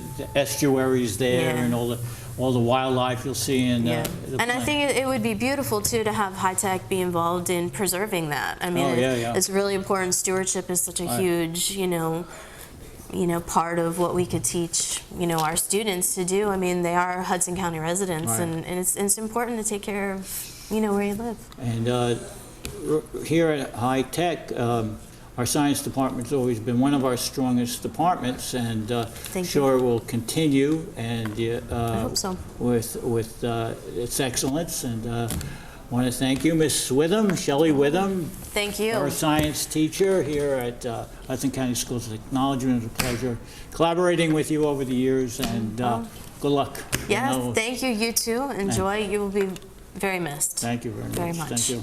Okay. Thanks. Okay. Oh, well, welcome back. Welcome back. We have John Pontecorvo and the beautiful Amy Lynn Rodriguez from Explorer 2000. I'm so glad that you came all the way from Jersey City to be on my last show here at Hudson County Schools of Technology. John, you were on, what, a couple of years ago? I believe so, John, and, yes. Amy's been on a couple of times. I was trying to get her as a co-host, but that never worked out. But I'm just glad, I'm so happy to have worked with you guys and collaborated with you on the shows. They run an excellent program, Explorer 2000, all kinds of acclaim there, and I've been there a couple of times. They originally started out in Hudson County Park, right? Is that where you were originally? No, you can. No, go ahead. Well, we initially started with Explore 2000 in Jersey City. In Jersey City, about 15 years ago. 15. Oh, 15, roughly. I'm 14, 15 years ago, and we did have one short but great year in the North Hudson Park. Yeah. And which was a great year. We worked with some students that had a lot of challenges, but we were very happy with a lot of their successes. That's the white elephant of Hudson County. Well, I don't know what the building's being used for at this time, but still using it on a still moderate scale. Right. Yeah, it's a beautiful building. I hope they continue using it in some capacity in the future. Yeah, I hope so too. This summer we just had a robotics program up there, and the students were able to create aqua robots. Through the Sea Grant, correct? Yes. PSCNG and our HCST Foundation was able to fund some monies for that, so we were able to host that in the park. And we go up there. John schedules things for our students almost on a weekly basis up in North Hudson So you Park. do use it, you know. We still use the lake for water testing and some outdoor activities. There's a lot of... fishing? Yeah, a little bit of fishing too. A little fishing? Okay, because... you know, I used to live by there. That's where I used to live, up on Boulevard East, and for many years it just stayed vacant. There was just nothing in there, and it was a beautiful building, but we never knew what it was going to be used for. But glad you're still using it. I know you were in there full time at one time. Well, that one year we were there for full time was a complete blessing to everybody, because like John said, it served a population that's underserved in our county. And then on top of it, we got to work. I've worked with him for going on 15 years now. He's been in the district 17, 18? He'll be 17 this year. Yeah. 17 years in the district? Years, yes. Oh, okay. So that year brought us together to really solidify ourselves as, you know, the dynamic duo. Great team, the dynamic duo.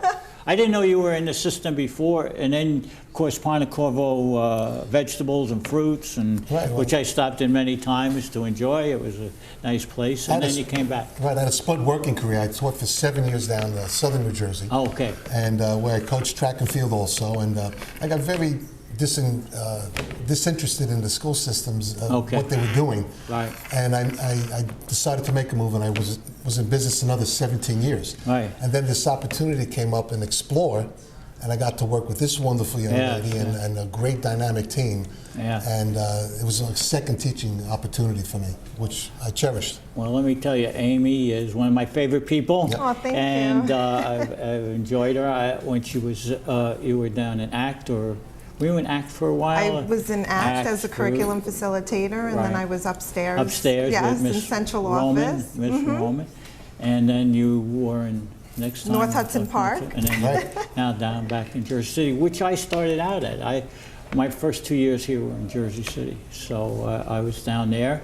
Mr. Dragona was on before. We taught just like you guys, drama. We team taught, and then Middle school's like drama for us too. It's a great age group, but it's a great age group. You It can really is. reach the students at a formative age.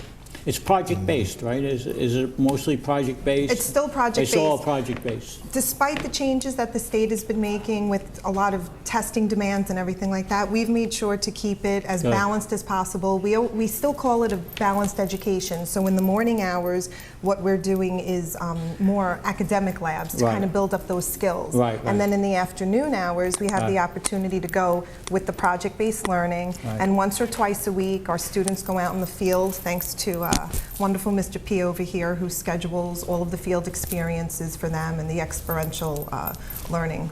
Yeah, it's, I think with the state standards now, you almost have to have a component that has teacher skills. We always have, though, because Well, of you the always type, had that. right? Yeah, the type yeah. of learning. Like a lot of people keep on asking us about the Common Core, and parents who apply to our school, they ask, "Oh, you know, how did you transition to the Common Core?" I said, "We've been doing this for years. We've been integrating our instruction yeah. all of these years. Right, right. So we really haven't had any issues with that. And luckily for us, we have, like Mr. P said, a dynamic team of core subject area teachers as well as teachers that just have a passion for the type of learning that we have. Wow, it's a very exciting place. It's Absolutely. a great learning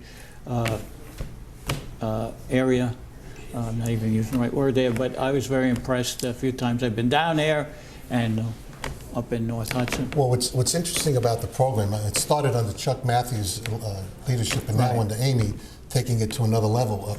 Probably the biggest success story is the fact that we've made that adjustment with the standardized testing, and now the state is even coming on with additional Common Core and the PARC testing, and we, you know, with Amy in the office, and we constantly allowed that space to still stay creative, to have the students still develop inquiry skills, and to stay project-based and with a lot of field experiences. And Amy tells me you're retiring at the end of the year. Yes, this is the year I'm going to move on to another stage of my life. Right. Yeah. I've had a wonderful, wonderful experience here. You like working with her?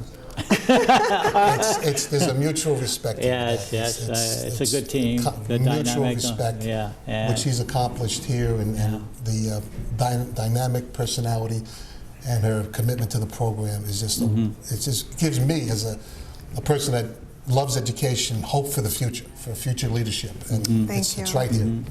I couldn't have done anything, though, without this man, because from the beginning, the way that Explore 2000 has always been, the facilitators always are the ones to make a decisions team with the guidance of whoever the administrator is.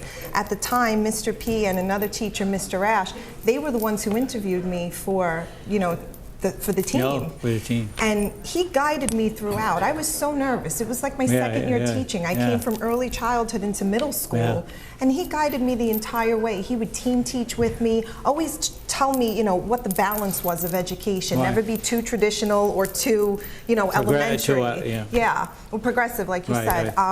And because of that, it gave me the strength to say, hey, within this district, I could do other things. And he was always the one who I would always call to say, hey, how does this sound? How does that sound? So the fact that he was able to mentor me is what brings me to what we're able to do now. He gave you a nice foundation, huh? Oh, without a doubt. The foundation's there. And this year, we've really solidified our Student Parent Advisory Council, because a lot of things, like he's my counsel, and our facilitators are our counsel. But with him leaving now, I really have to try to transition our school into, the community more, because he's been my main community base. He's the one that always pulls people in from the community for us. So it's going to take a lot of people to fill his shoes. what's great about the program, I mean, right now in place, we have such a dynamic young staff that has really matured over the last 3-4 years. And they're really poised to go to the next level again. I like to use that term, next level. But there will be a lot of opportunity for this program, and I hope that it continues to grow and expand, because we've been limited over the years with space. Yeah. But I mean, are you guys going to the new school? We're not going to the new school. I guess Amy could address that, but we may have some opportunities in the near future that again, very happy to see the staff ready to make that move. They're going to keep Jersey City? Is that the Jersey City school? Is that the new Yes, the they're plan? going to keep the Jersey City campus and hopefully build the one in Secaucus. However, it's not destined as to where we're going to end up. But Mr. Gargiulo does say that, he will provide us more space in the future. And we'll see what happens with that. But like I tell my team of teachers, despite the fact that Mr. P is leaving, like he said, we're such a great group. And what we really need them to do is just treat everybody else, new teachers coming on if we expand, or even students, the way that Mr. P taught us, and has helped us with understanding and everything like that. Kind of like what you did when you came down to our school to videotape the students, to really get their feel of what kind of projects they were doing. You made them feel welcomed in their education and what they were doing, and they felt comfortable with it. So we just have to continue to carry that on. Well, Mr. DePiero and Mr. Meyer, I'm sure, will be part of that. And I'm going to miss you both. I'm going to miss you. We're going to miss you too.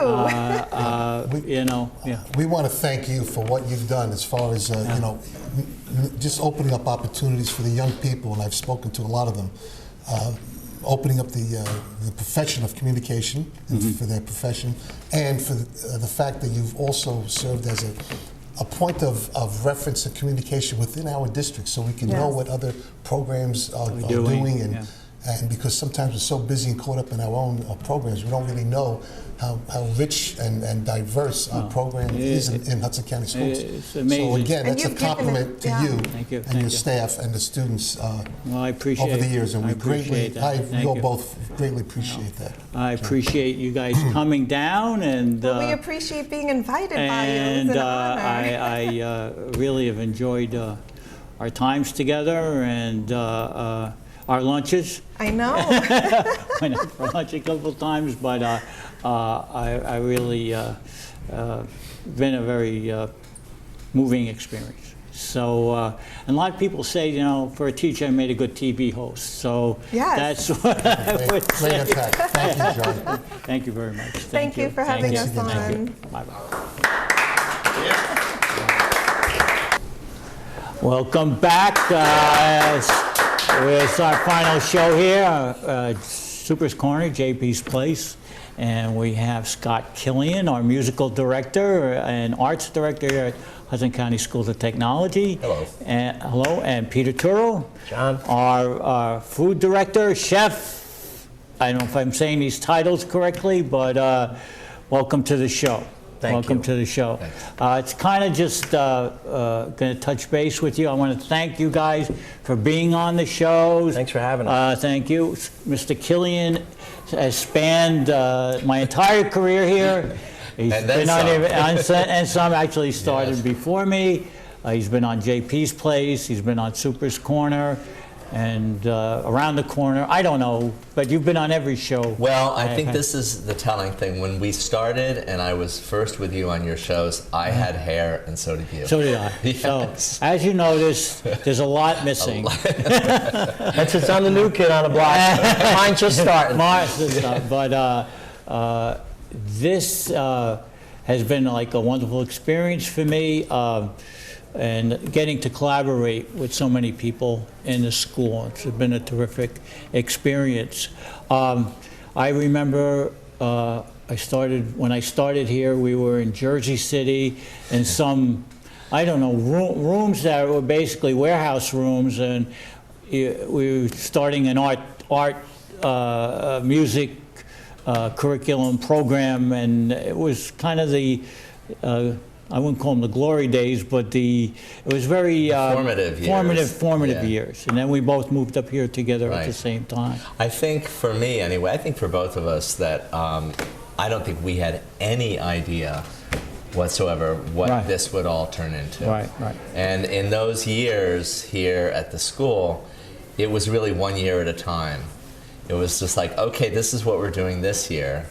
You know, and now we're looking at a new school, new programs, expanded programs, and it's pretty phenomenal. And you and I are probably the sort of the dinosaurs. Yeah, the dinosaurs. We're the last survivors from those early years of the very beginning of all of these programs. So I pass the mantle to you, because you will be the, well, you still are. I mean, you're the oldest, not the oldest teacher here, but the one with the most teaching experience, I think. I might be the oldest teacher too. I don't like to advertise that, but I think I very well may be, but I have definitely been here the longest. When I was brought into the school district, it was 1987, and we had a beginning performing arts program in Union City. Right. Wasn't even in the no, it was in the Park Theater, right? It was in the Park Theater. Right. Part of the Holy Family facility, which was really something. And again, I agree with you. Those were, even though the years were kind of difficult because we were kind of on our own, there was something really exciting about them, because I think we were in on the beginning of something that was going to grow. It was, and then we moved up here together in '91 or something like that. So, and Mr. Turo comes from Jersey City, right? Yes, I moved up from County Prep, and actually, John, you're probably one of the first people I had interaction with some positive feedback on the cafeteria when I was looking for it, and I can't thank you enough for helping me kick off the culinary program here, just as you guys did years ago, with your show and what our mission was and our goal, which has just it's growing like that, leaps and bounds, with making plans for the new school and our current upgrades in the cafeteria. I can't thank you enough. You were very instrumental in helping us with our trays. Okay. And, I couldn't get. I got one for lunch, and I think Scott will bear me out. We couldn't get a tray, so we hoarded them. They were like gold or something like that. We didn't want to. Yeah, I didn't think they existed, so I just thought you carry 9 things here. Yeah, so we were. So we got them in, and the improvements on stuff. It's like we've said in the past. It's continuous improvement, and food's nutritious and delicious. Thank you. Thank you. The staff does a wonderful job, and the coffee. Well, but the but the food is such a pleasure to eat. Thank you. Thank you. And well, now you got somewhere to come for lunch. Yeah, you have a boring day. I used to go out 4 times a week for lunch, and now I hardly ever go out. Thank you. I've gained about 20 pounds. 20 pounds. But Peter, it's a wonderful program. If you go back there, they have a new kitchen now, second new kitchen, right? Second new kitchen. And, kids all over the place. They're doing a great job, the students. And it's great. It's exciting. I have a couple, it's the seniors, they're just starting to, the ones we've had for a couple of years are starting to click. And they made a beautiful breakfast for you today. Right. They made a beautiful breakfast for us, and lunch, and we really appreciate it. They're really growing, like they should be, as far as, and we're catching up to the other programs a little bit, and there's nothing but good can happen. I'm sure as you come back and visit us, you're going to experience this and enjoy it with us, and I look forward to that. Thank you so much. The effort that you're putting in, and he's there early in the morning, stays late, and he puts a lot of his heart into it, and you can see the fruition. And Mr. Killian, I cannot say there's been a teacher that can bring out so much from kids. Wow. And if you see his productions or the musicals or his spring concerts and stuff, it's just amazing. I can't tell you how impressed I am with what you do with the kids. They just put on one incredible show. It really is a labor of love, as you know, working here. I'm being sincere, absolutely sincere. Our kids have just gotten better and better over the years, and it's really a privilege to work here. I just want to sort of put it out there that you will be sorely missed Oh, in thank this you. school. Yes. Thank you. In our area back here, you will be missed, Right. and then globally in the district, you become the face or well, the voice of high tech and of the district. Right. And your ongoing productions, very interesting material, insightful, fun, and you know, you're the real item. You're genuine. You're a genuine personality in this school, and you're going to really be missed. Well, thank you so much. Thank you. That means a lot to me. Listen, I don't know what to say from that, but I really, very. You mentioned the music program and the Yeah. students. My first exposure to the students at High Tech, I was teaching night school, and I snuck into one of Mr. Killian's performances, and they blew me away. Oh, you know, yeah. as a music lover and follower and player, they're amazing. You played a guitar, They're amazing. right? Yes. Yeah.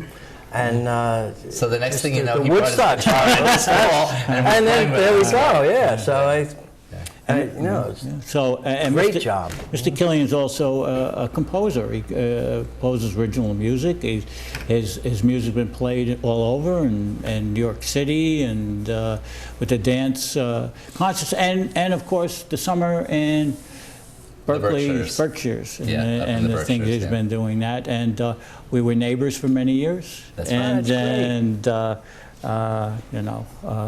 Just been a great collaborating with you and our connection over the years, and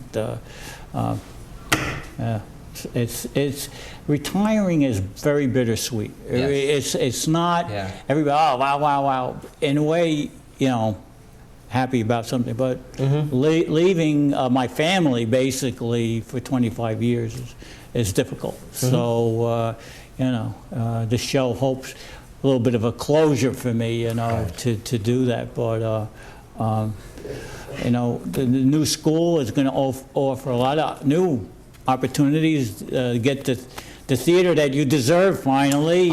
Probably. I shouldn't say this, but I have telling people I'll be 6 feet under when they get that theater done. But it's been a long time in the you know, process, and with the politics of the state and all of that, it's been a really long time. But I actually think now we're on track, and it is phenomenal. I don't know. I mean, I'm also facing retirement at some time. I'm not sure when. So I'm sort of balancing that. Do I hold off for the new school, or I don't know. Follow Mr. Gargiulo's lead, you know. And then somebody has to cut there's the a ribbon. rumor.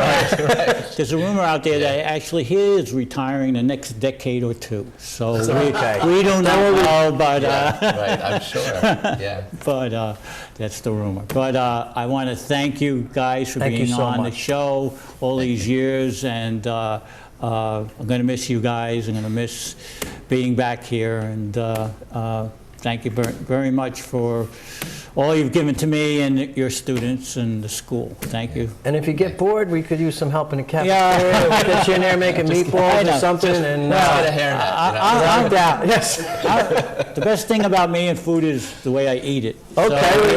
Official taster, that would be great. Official taster. But thanks so much for the feedback and all you've done for me in my short tenure and here. Thank you for your programs and for what you've done for the kids in the school. Thank you so much. Well, that's it for this segment, and thank you. Welcome back. Welcome back. I have with me Lou Dodge, the guidance counselor here at Hudson County Schools of Technology. Lou and I go back pretty far, back to Jersey City, and actually further back, when I was at St. Joe's, he was had I was the counselor when it was a share time program. I was the liaison counselor to St. Joseph's High School at the time. That's right. So there's a lot of St. Joseph's connection here at Hudson County Schools of Technology. Including Lou was also on JP's Place I on have the been a previous guest. show. So Many years ago. Great. I don't know why you didn't invite me back, Mr. For JP's? We just had, well, you know, you know, the ratings weren't there. Yeah, I know. The ratings weren't there, so I couldn't. But I'm glad all the times you've been on the show and collaborating with you and on the show, and you've been such a great model and influence of the kids here, and you've helped them out and guided them and held their hands and yelled at them when they needed to, and thank you very much. Yeah, you really have been had such a great impact on the school and the kids here. So. Well, thank you, Mr. Pluchino. Yes, as Mr. Pluchino said, we go back many years in Jersey City when he was teaching his broadcasting class on a rotational basis, right? Yeah, it was back then, and we used to have adult share times, right? The we had share adults, time. We had the full-time kids, but they had a similar program to what our freshmen have now, where they rotated classes. And you had the class down in Jersey City before it became more of a permanent fixture. And Mr. Gone, who I saw today, it was wonderful to see. Diane again was co-hosting with you, and that was great. I also remember I was looking for a picture. I thought I had a picture of the Teen Forum kids. That you used to do, and at the end of the year you'd take us all out to dinner. At the Olive Garden. That was a wonderful thing. That we had a lot of fun with that.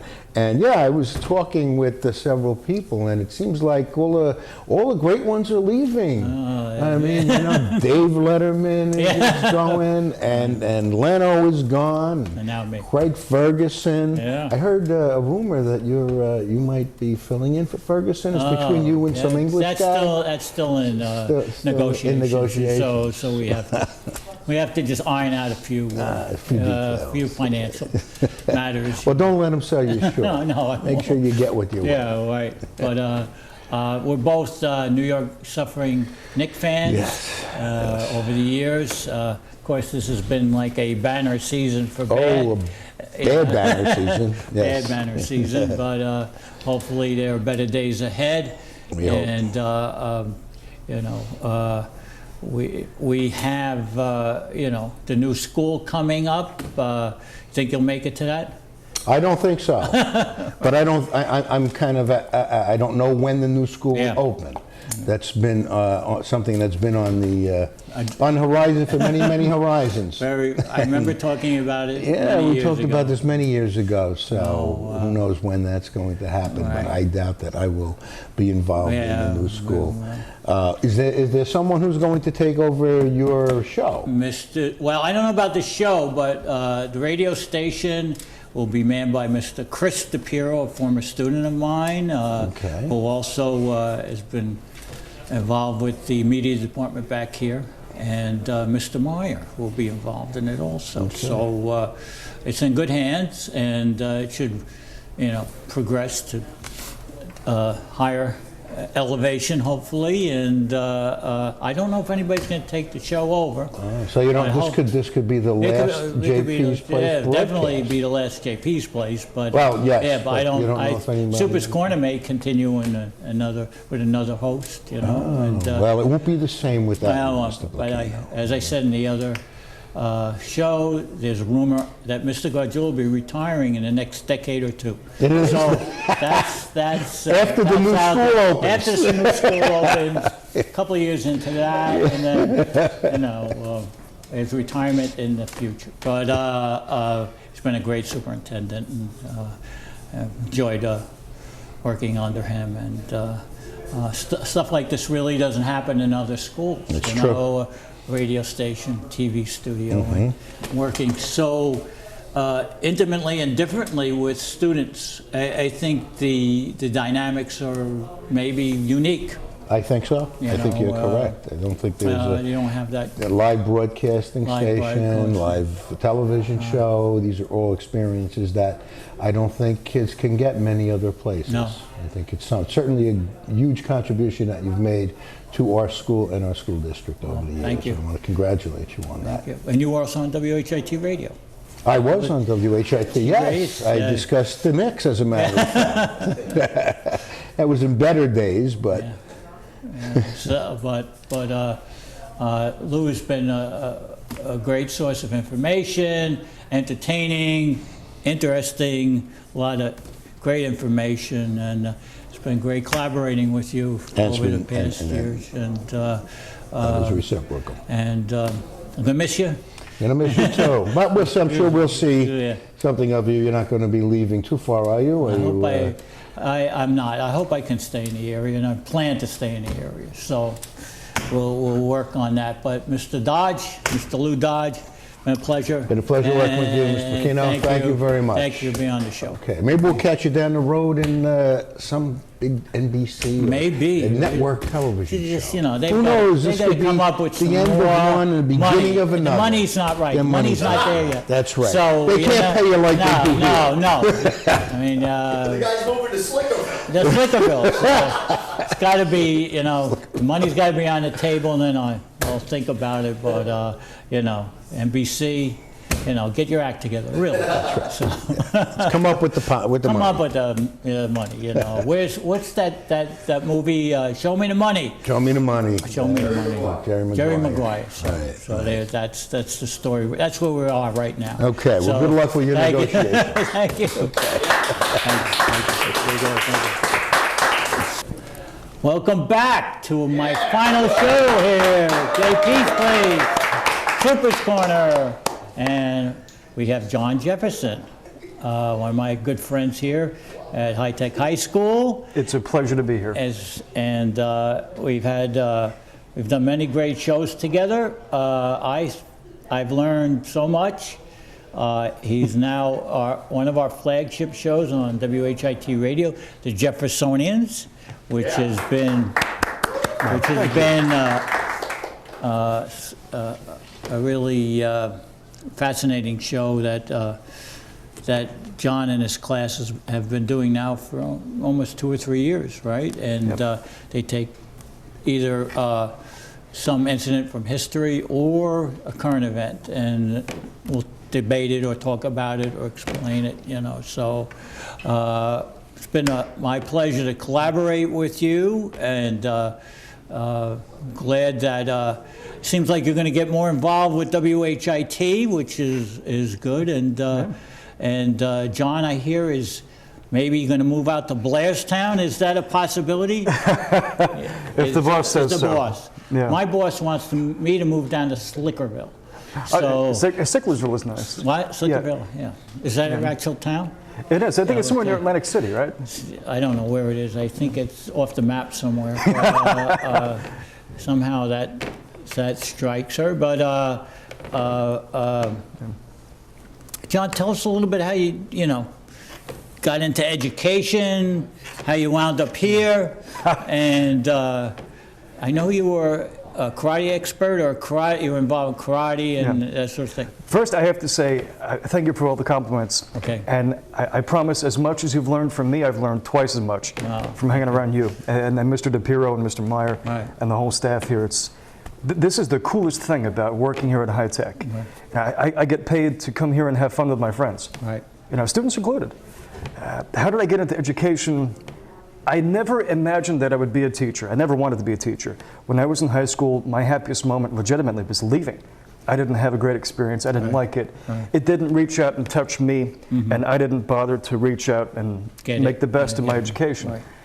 So I went to college and rediscovered my love of history after deciding I was going to be a physics major, despite never having taken a physics course, but that doesn't matter. I was going to be a sociology major, then I took a few sociology courses, and it was, okay, but not great. I was going to be an English major. I'm sure Miss Bellotti would have loved that. Miss Bellotti would have. Yeah, that wasn't going to work out. I like English, but I didn't love it that much. I didn't learn to like the literature part of it until after it wasn't a requirement. I'm that kind of person where you force things on me, I reject them. I'm a rebel at heart. When you push me somewhere, I resist.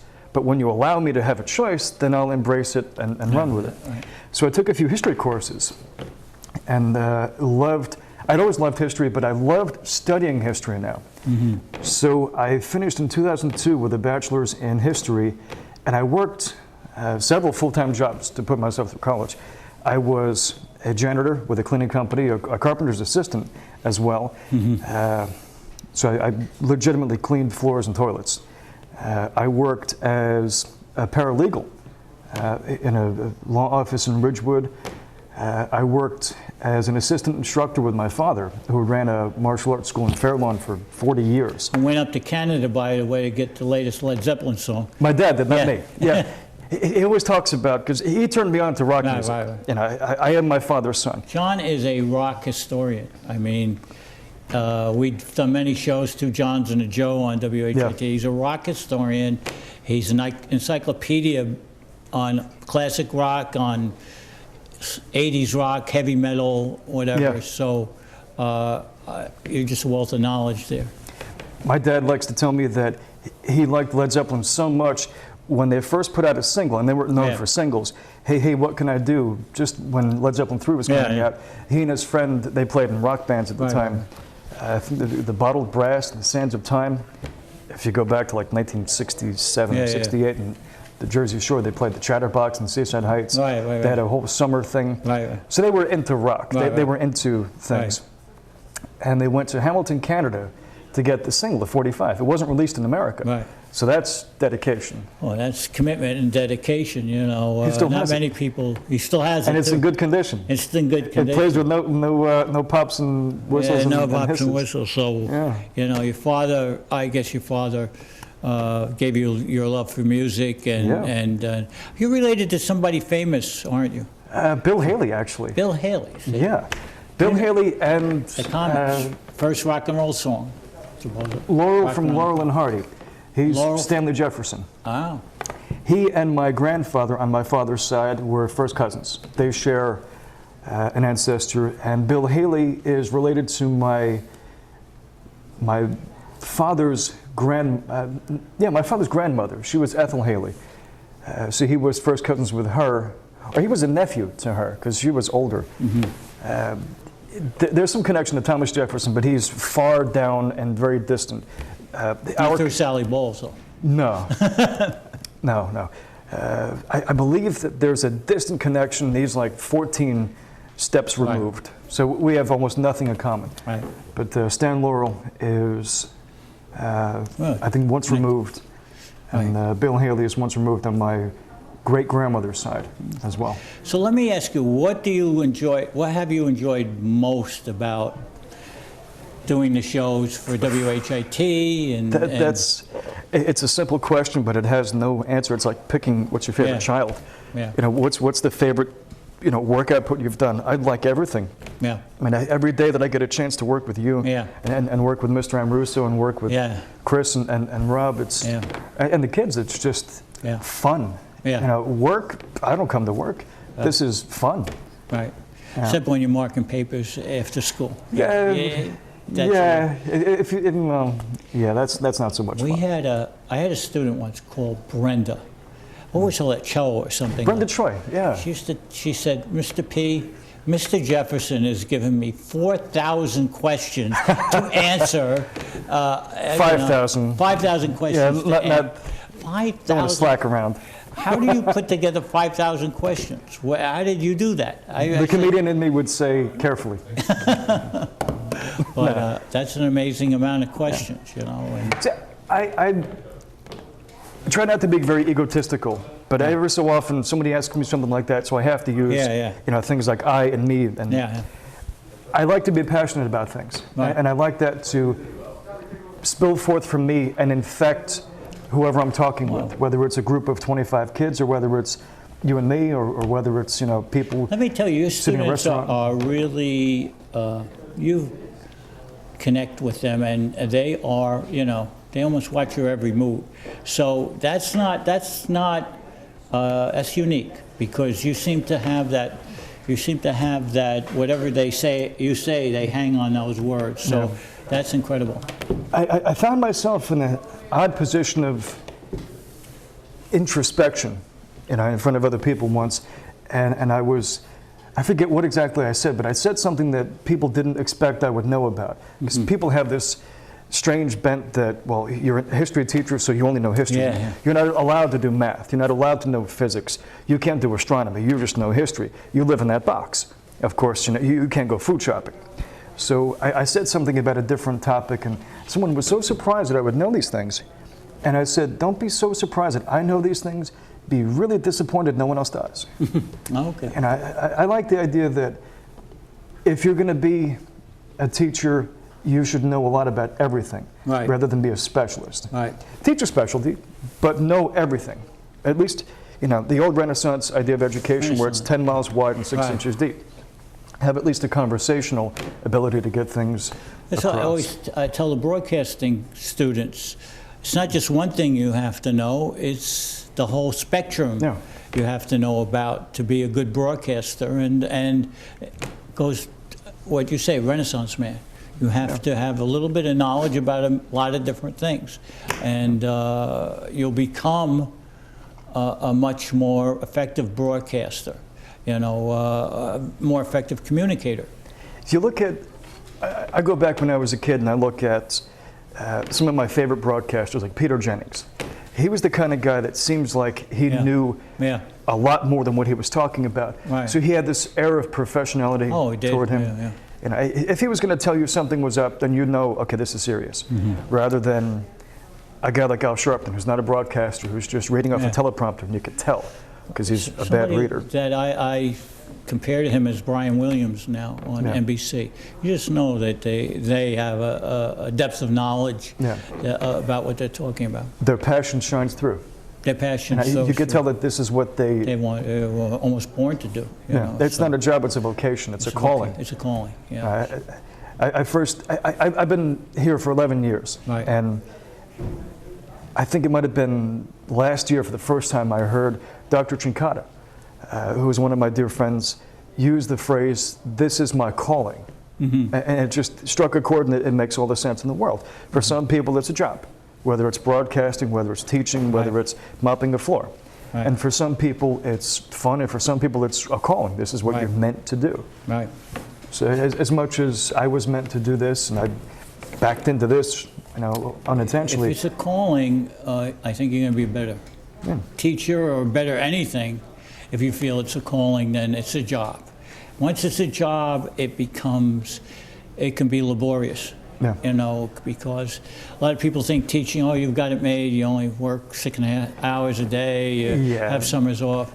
Well, You can have summers off with no pay. They don't tell you that. Yeah. And you could work 6.5 hours, but there's an English teacher that just told me that you put in 12 hours during Martin Luther King's day off that we have marking papers. So CPARs? Yes, 12 hours. So, to say that how many extra hours to be good in this profession, you put a ton of hours in above unpaid. what you're doing, unpaid. If I work for the government, and my wife does, so I happen to know this, the Eagle lands on Friday, you get your paycheck, the whistle blows at 4 o'clock, you punch out, and that's it. Right. They don't let you take work home. Right. I don't think I've had a year yet where I've been here and haven't taken work home several times a week. Not because I can't manage my time, but because I like to go so far beyond what the state tells me to do. And what the district tells me to do. And I was in the committee that wrote the curriculum. So I know what the standard is, and I always like to overachieve. Right. That's why I work here. That's why I don't work at any other high school. I'm like the students in the fact that I am the biggest overachiever. If there's something to do, I'll go 100 miles past it, just because I can. And there's not enough of that in education. There's not enough of that in any of the vocations of anything. When's the last time you heard about somebody going above and beyond the call of duty? Whenever that happens, it's literally front page news because it's such a surprise. Who works overtime for a third of the price? Yeah.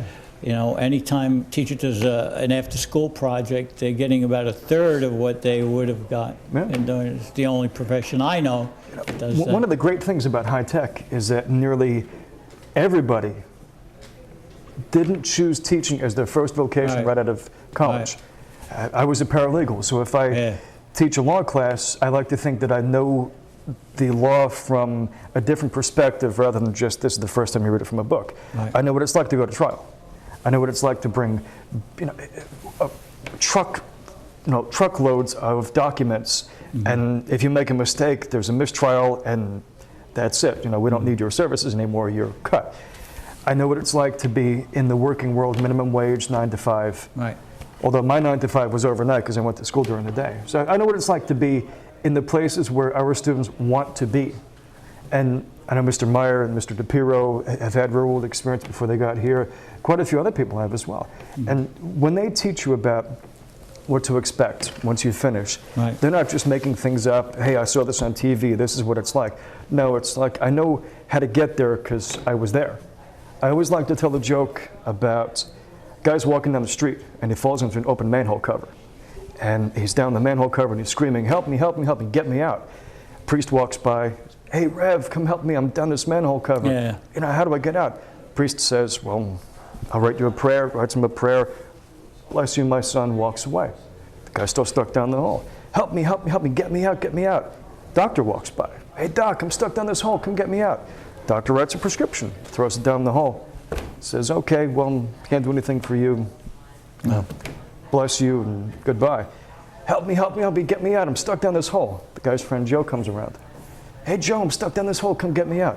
What does Joe do? Joe jumps in the hole. The guy says to Joe, you dumb bleepity bleep. Now we're both stuck down here. Joe says, not so fast. I've been down here before. I know the way out. Oh. I like to think of myself as the guy that knows the way out. Right. Well, John, I'm going to have to wrap it up. Okay, Mr. Jefferson, thank you for being on the program. Final program, JP's Place. Look for the Jeffersonians on WHIT Radio, and maybe a two Johns and a Joe will be coming to you by the end of the week. Yep. Thank you very much. Thank you. Thank you. Welcome to a very special edition of Super's Corner, JP's Place, whatever you want to call it. Today is a day of celebration, John. It is a day of celebration. 36 years of teaching, 21 years of WHIT radio. This man has been called many things. Yeah, unfortunately. Will I say he's a great teacher? No, I won't say that. Will I say he's an amazing radio DJ? No, I won't say those words. Because words don't matter. Okay, you know what I mean? Words don't matter. What matters is that this guy's been serving the kids of Hudson County now for 36 years. Right. And this is going to be a great day. And I'm going to hand it over to you, John. We have our first guest, somebody you go way back with. Yes, I do. All right, let's get right to it. It's Super's Corner, JP's Place. Okay, everybody, yes, it's the final show, and we have Mr. Michael Skirbo right here with us. We go way back. I started in '77 at St. Joe's, and Mr. Skirbo was there at that time. So, and he's still basically still there with the swimming team, working at the pool. Mike Skirbo is the history teacher here at HCST right now, and I want to thank you for being on the show, and I want to thank you for being my friend for these last 35 plus years, I guess, or 40 years, and just want to touch base with you, what's happening now, and what are you doing? Let me say, first of all, the pleasure's all mine. Okay. You were one of the first people to welcome me when I came to HCST, and I was on the show that day, that first week. No, I'm still teaching, enjoying what I'm doing, and having a good time. Kids are great. You're great. Hopefully you can have a great retirement. Hopefully, yes. And enjoy where you go and what you do. You did a wonderful job here.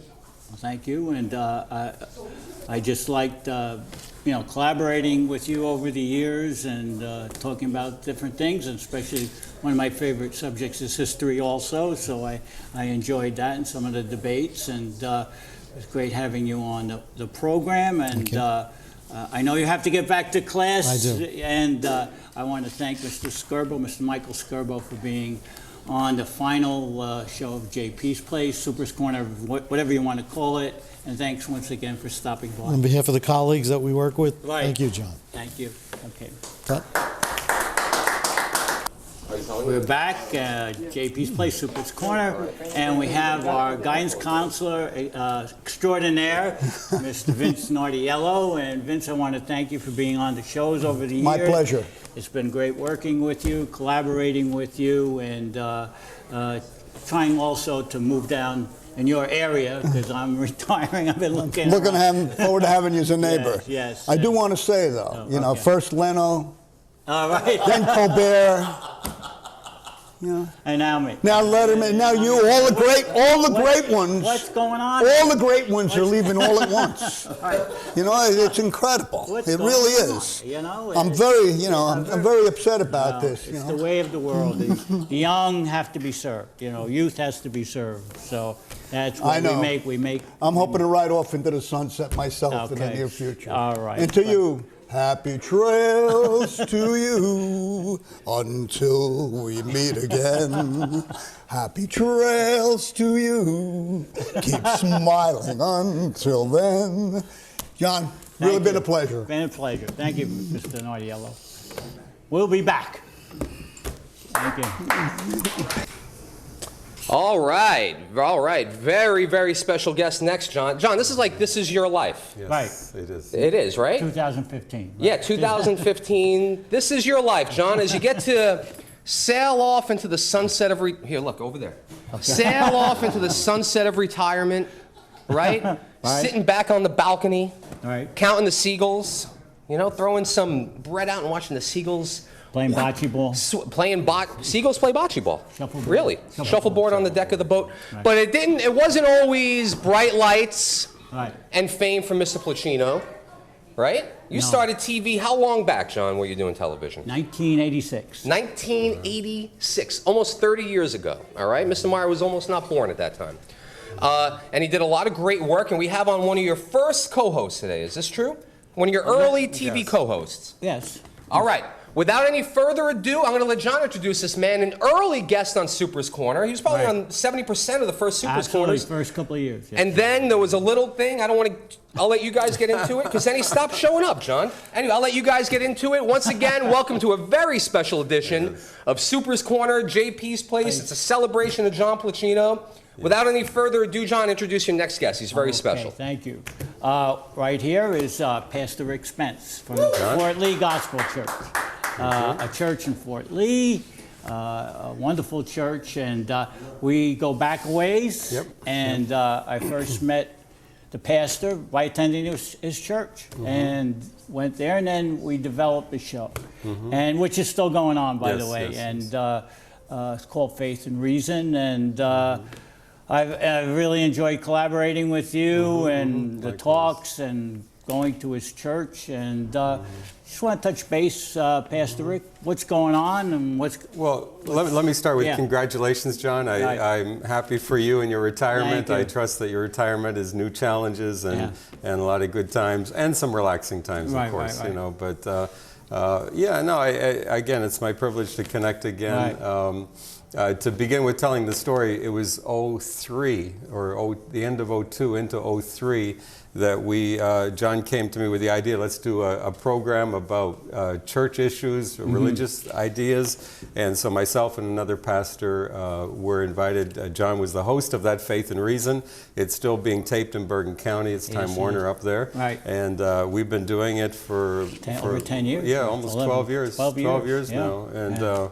And now I'm doing it with a different minister, but we still have the same format, and you really developed that, and grateful for you. Same issues and different issues, obviously. Yeah. We talked about Cuba last time, and my co-host is Cuban, so he had some heated ideas. We didn't agree, but it was good television, and doing things like that. It was fun. You know, I tell this story. They're doing the final projects in my class now for the end of the year, and one of the girls decided to do is tattooing. Is tattooing good to do, or should we have tattoos on our body? And it brought me right back to one of the shows that we did back in Faith and Reason, you know. But Rick was also on the first 2 seasons of Super's Corner, basically, and we had kind of a debate forum. And, you know, I consider all the shows important, but on a higher level, Faith and Reason really was a very important show to me. And I grew a lot with the show and Faith, and I thought it was a very important stage of my life, and I enjoyed it. So what's happening with the church, Fort Lee Gospel? Well, you know, I've been there for 23 years. It's a long time. We're At church, we see about 100 people on Sunday. It's not a big church. It's not a tiny church, No. but it's a small church up near the bridge. It's kind of a richness of it is that of the 20 people, of the 100 people who come on Sunday, we're born in about 15 different countries on average, maybe a total of 20 Very if ever. diverse, Yeah, we've got lots of diversity. It's rich with ethnicity, and we've had a lot of our teenagers have gone off to college. We had 9 high school graduates last year, so they've gone to many different schools, and that's a part of it. It's a very warm church. It's a very personal church. You'll get to know everybody, and everybody will get to know you, and it's a very welcoming church, and a very spiritual as well. So thank you. it was a great time that when I went there, and And you're I always miss it. welcome back. I'm always welcome back. He's always. I'm not going to put a guilt trip in front of a camera on Yeah, this. that's right. But he always has this a lot of events going on, and I want to congratulate you on your children. They're both going to college, and the youngest one is going to Yale University. So congratulations there. She gets her brains from her mother. No. If you know me, you know that's true. Yeah, but Faith and Reason, JP's Place, JP's Teen Forum, and Super's Corner all have impacted me, and I've had a great experience. Yeah. And the experience really is the connection and the relationships you build with shows. And I don't think you can duplicate that with tests or essays or stuff like that. Even the students come back over the years and say they don't remember your tests or the book reports, they remember the shows that they did. So I think it has a profound effect, and I've been very fortunate to have people I work with like Mr. Meyer and Mr. DePiero, who we can collaborate, and this only becomes possible with other people, and they've put it together. So. Well, let me just speak to one topic. I'm convinced that good teachers are lifetime learners. Right. And when I think back to our early days of Faith and Reason and working with you, you're always someone who is up for a new topic, a new idea, something that you have to dig in and study and get ready for. And I think that's the making of any good teacher, and I think that's a principle that gets applied to my son's actually studying education. My son who goes to Nyack College, and that's his interest to teach. But you have to be a learner. You have to always be learning new things, and that's been a richness of doing the programs. Well, I know when we had to do shows, I mean, I found myself spending hours and hours and hours preparing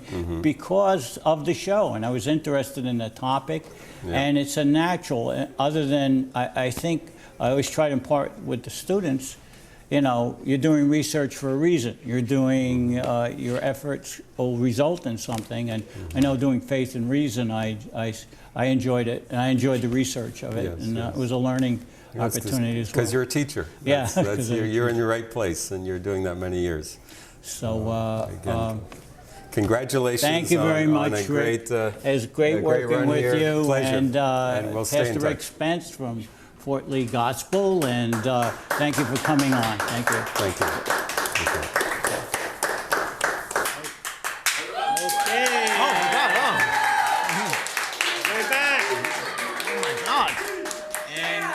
That's right, brought a whole studio audience for you. An audience, Mr. Vince Nardiello Jr., our English teacher here and resident comedian, master comedian, the master. I want to thank you for being on our shows. I'm honored, actually. I am honored. And many years he's been the English teacher here, but he also is the humorist. Well, I have to say, I'm a little sad that we're on the Super's Corner set, because I've been on Super's Corner before. But years ago, I was living in North Bergen. I wasn't even teaching yet, and it was like late at night, like 2 a.m. And I'm going through the channels, and I see JP's Place, and you know, The other set. you know, you and on the set at 2 a.m. It's quite the sight, you know, and I was not in the right mind at the time, and it was very entertaining to see. Can we get? There's the JP's Place set over there. Can you guys like get the camera on that or one of the cameras? All right, there's JP's Place. Yeah, see, there's. Set, you know, Yeah. 1988, I think. What are you going to do with the set? I'm going to leave it here. I hope they can use it, or I can't take it with me, but it's available to the school. Can I have it? No, I'm serious. I will sit up in my classroom. I will have my own JP's place in my room. I might change I will change my initials to reflect JP. If it's okay with Mr. Meyer and Mr. DePiero. It won't be okay with them. No. It's fine. What? They got to go through that. Well, Mr. Meyer had plans for it, but we could definitely change them. Well, actually, I have my class here, and we have a little message. Guys, come on in, guys. All right, hold on, guys, bring him in. Stand by, wait 1 second. Stand by 1 second. Let's have a little technical difficulties. All right, Aaron. Well, now all the spontaneity's ruined. You hearing that? All right, stand by 1 second. We're having a little sound issue. Stand by.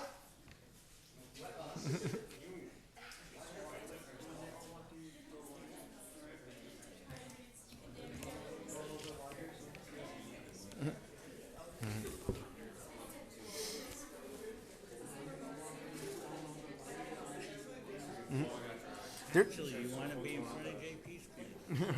Well, we're already here. Yeah. Hey, Diane.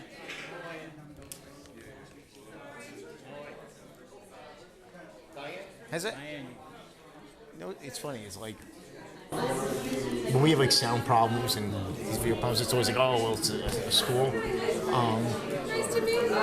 Hey, Diane. How are you? How you doing, sweetheart? How are you? So this is a great setup. I've been here in ages. How are you? Good to see you. Good. Hello, how are you? This is Diane Dragon. Okay, She how was are my you, Diane? first Nice co-host. to meet you. Pardon me for 1 second.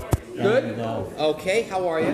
There's some food in the other room. there's some breakfast if you want coffee, and We'll have you I think right out only- here. Nice setup. Okay, thank you. Oh, God. Chris, can we get Frank down here? Gargiulo is. Can we? Can somebody call? Oh, I want to. stand by. I want Let's get to. Nard done and then we'll take a I want to 5-minute pair break. him up with Diane. All right, good. Let's get Nard done and then we'll take All right. John, you have me. Are you saying I'm not as important as Gargiulo? No, I want to pair. They were the first people on my show, so I want to pair them up, Diane and. Where are we taking this from? Let's just get this done real quick. It's inside. Okay, let's close this door. Guys, one director, okay? Let Steve call the shots. If not, it's gonna get confusing. Rob, are we going just from me bringing them in? Yeah, we're gonna start. Hey, Steve. We're gonna start Steve, over. let's go with the No, crane. just me bringing them in. Hold on 1 second. All right, guys, we're gonna start with the crane, and Nard's gonna talk about how he's gonna bring them in. Okay? Okay. All right, we're ready. Let's start with the crane. Up to. Yeah, that's good. All right. Settle. Katie, count it in. 5, 4, 3. Okay, we're back, and we're gonna bring Mr. Nardiello's class in Come on here. in, guys. Come on in. Fill in. His English class. Gather around. All Gather right. around. Nard and Uncle John here. Uncle John. All right. Pile in, guys. Both sides. Give Pile in. Pile on both sides here. Get on the other side. The other side. Go around there. Both Come on sides. in here. What's happening? Oh my God.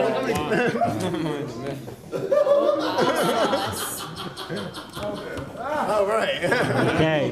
All All right. right, now guys, So, I know you all. Now, here's the thing, they were begging me. They were begging me to come here because they all have a very important. You're on your knees, exactly. You're a very important message for everybody. All right, guys, hit it. For he's a jolly good fellow. For he's a jolly good fellow. For he's a jolly good fellow, which nobody can deny. Hey. Which nobody can deny. Which nobody can deny. Hit it, Dean.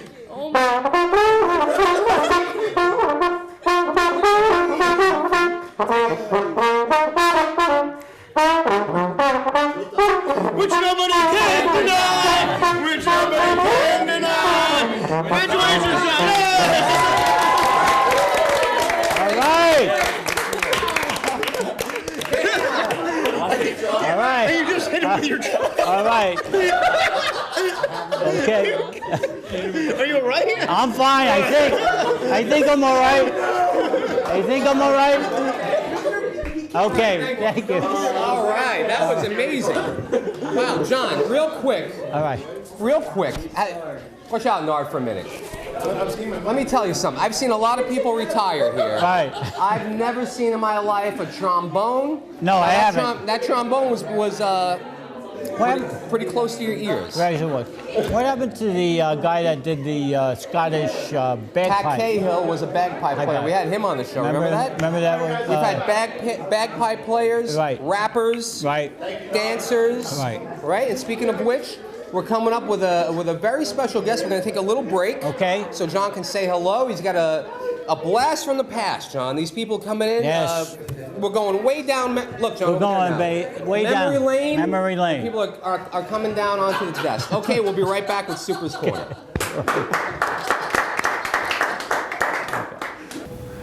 Welcome back.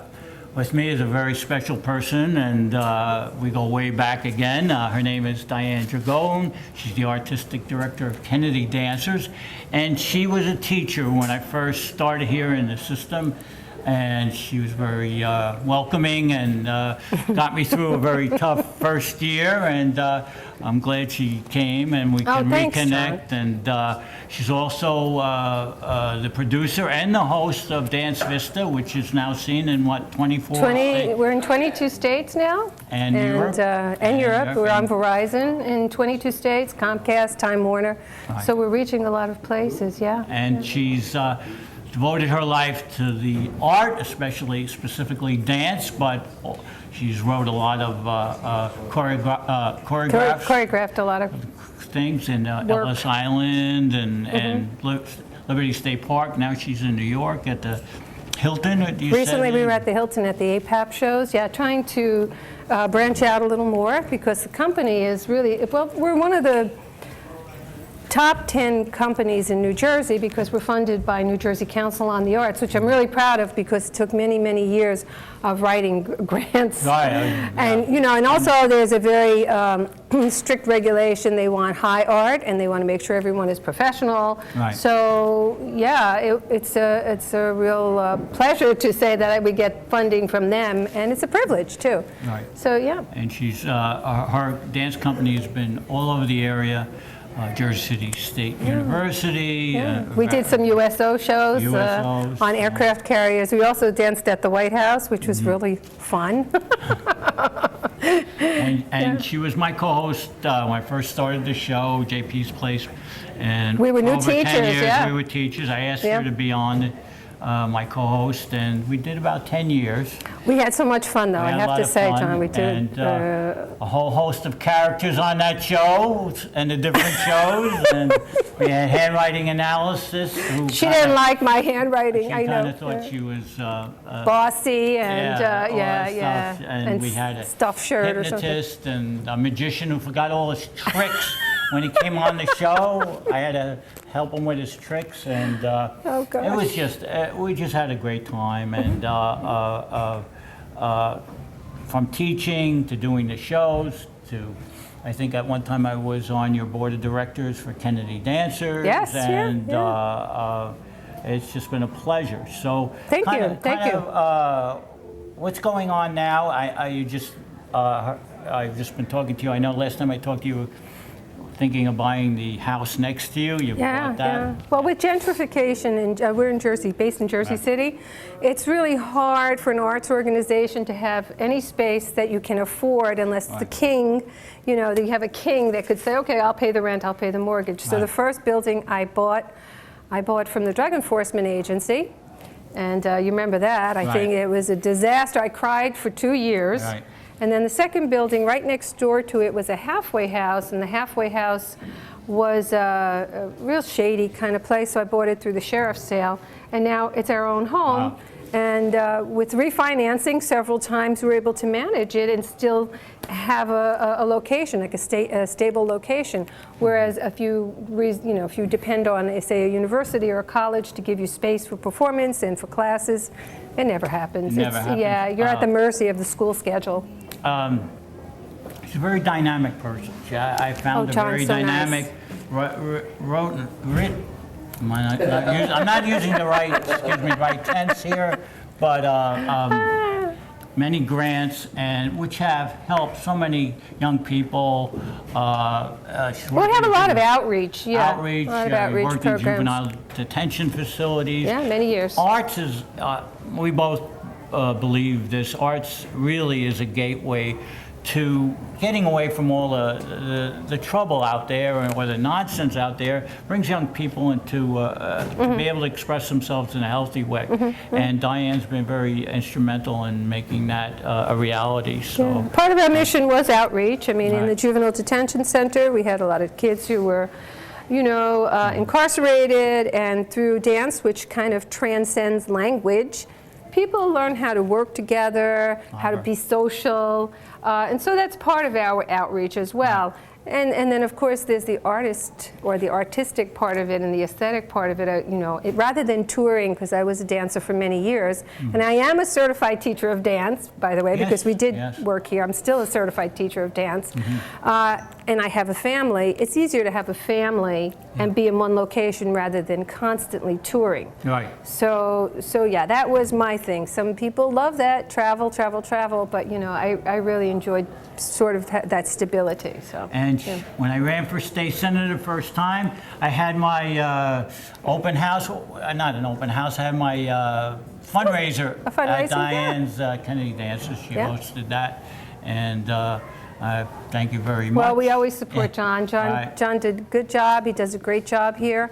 And I just want to know what you're going to do, because you're too young to retire, so please let me know. Let us know. I think bocce ball, little shuffleboard, and, you know, canasta club. Okay, yeah, that's short-lived. That's very short-lived. But I really, right now, everything's up in the air.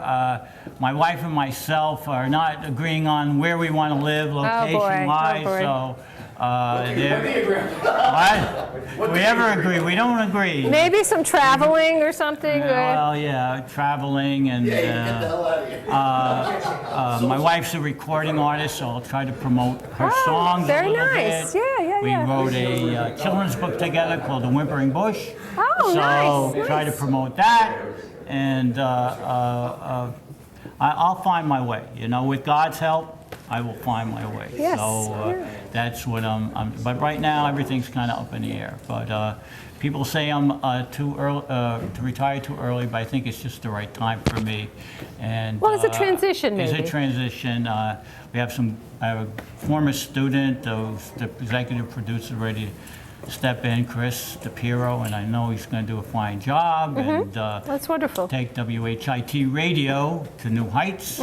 And so it's just a good change. It's a different stage here, and we have Mr. Meyer, who I hope he does another Meyerville, that #1 rated show on WHIT. Oh, that's great. So there's some controversy about that, but we will hopefully. What art isn't without controversy, right? Art isn't controversy, but you know, does anyone's show stand out to you from those times, or does anything? Oh, like I said, the handwriting analyst was funny because she took my handwriting prior to being, you know, on the set, and she didn't know that it was me. So she sits down and says, "This person is very arrogant, and this person is full of him or herself," and it's like, oh goodness. So I was trying to steer her away from that conversation because, you know. Yeah. And then you said, I thought my handwriting was pretty good. I really did, you know? I went to Catholic school where the nuns always had us making those loops and everything. So I thought it was pretty clear and decent. And meanwhile, she thought it was horrible. So that always made me laugh because you have to think on your, well, in dance you have to think on your feet as well. But when you're on TV, you have to think on your feet too. Yes, yeah. Were you there for Dr. Kayada? I'm sorry. Dr. Kayada, wherever you are, but Dr. Kayada, that was a good one too. He rhymed the entire Bible. For what I don't know what was the purpose, but he said he was the first one to rhyme the entire Bible. I said, that one. Yeah, and I'm sorry, I can't think of his name.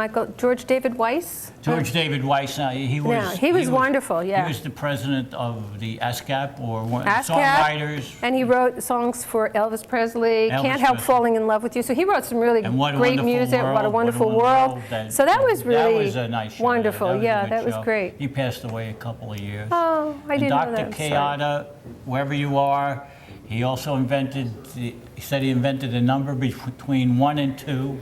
is called a spime. I don't know really what that It was true, number though. is, It but was a spime. he put himself with Galileo and Leonardo da Vinci. Yeah, he was a little wacky, John. I don't know. A little It out was there, really. but And his name was interesting guess. his name was Chaos. I thought it was Chaos. Dr. Chaos. I thought it was like a joke. Yeah, So I but- thought it was chaos. Yeah, Chaos or yeah, Chaosa. that's right. Chaota, But it was chaos, Chaota. but, Oh boy. One of my most memorable guests. I must admit that. But, Yeah, he was nice. He was fun. He was fun. But he was out there. There was some dubious inventions and. Well, that makes it whatever. interesting. You have It to was have a few interesting. people that are out there. Otherwise, it's a dull, it's a dull TV show. So you want to have people who People out there. And, make you think a little bit. And one time we were supposed to have a guest from the president of Hudson Community College, but his car was snowed in.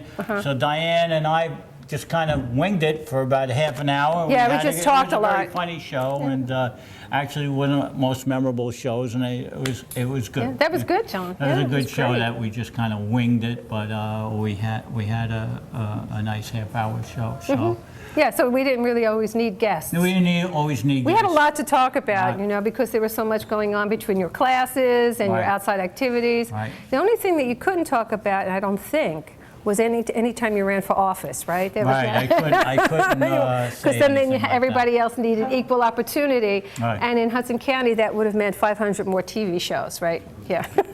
I did have politicians on the show with Yes. supposedly a different agenda Yes, for yes. being on that show, but Yeah, they couldn't talk about they their couldn't campaign. They couldn't talk about the campaign, Yeah. but they would, But they all wanted to be on the Yeah, show, too, because picking- they could save some money. Right, they saved some money, get some picking up litter.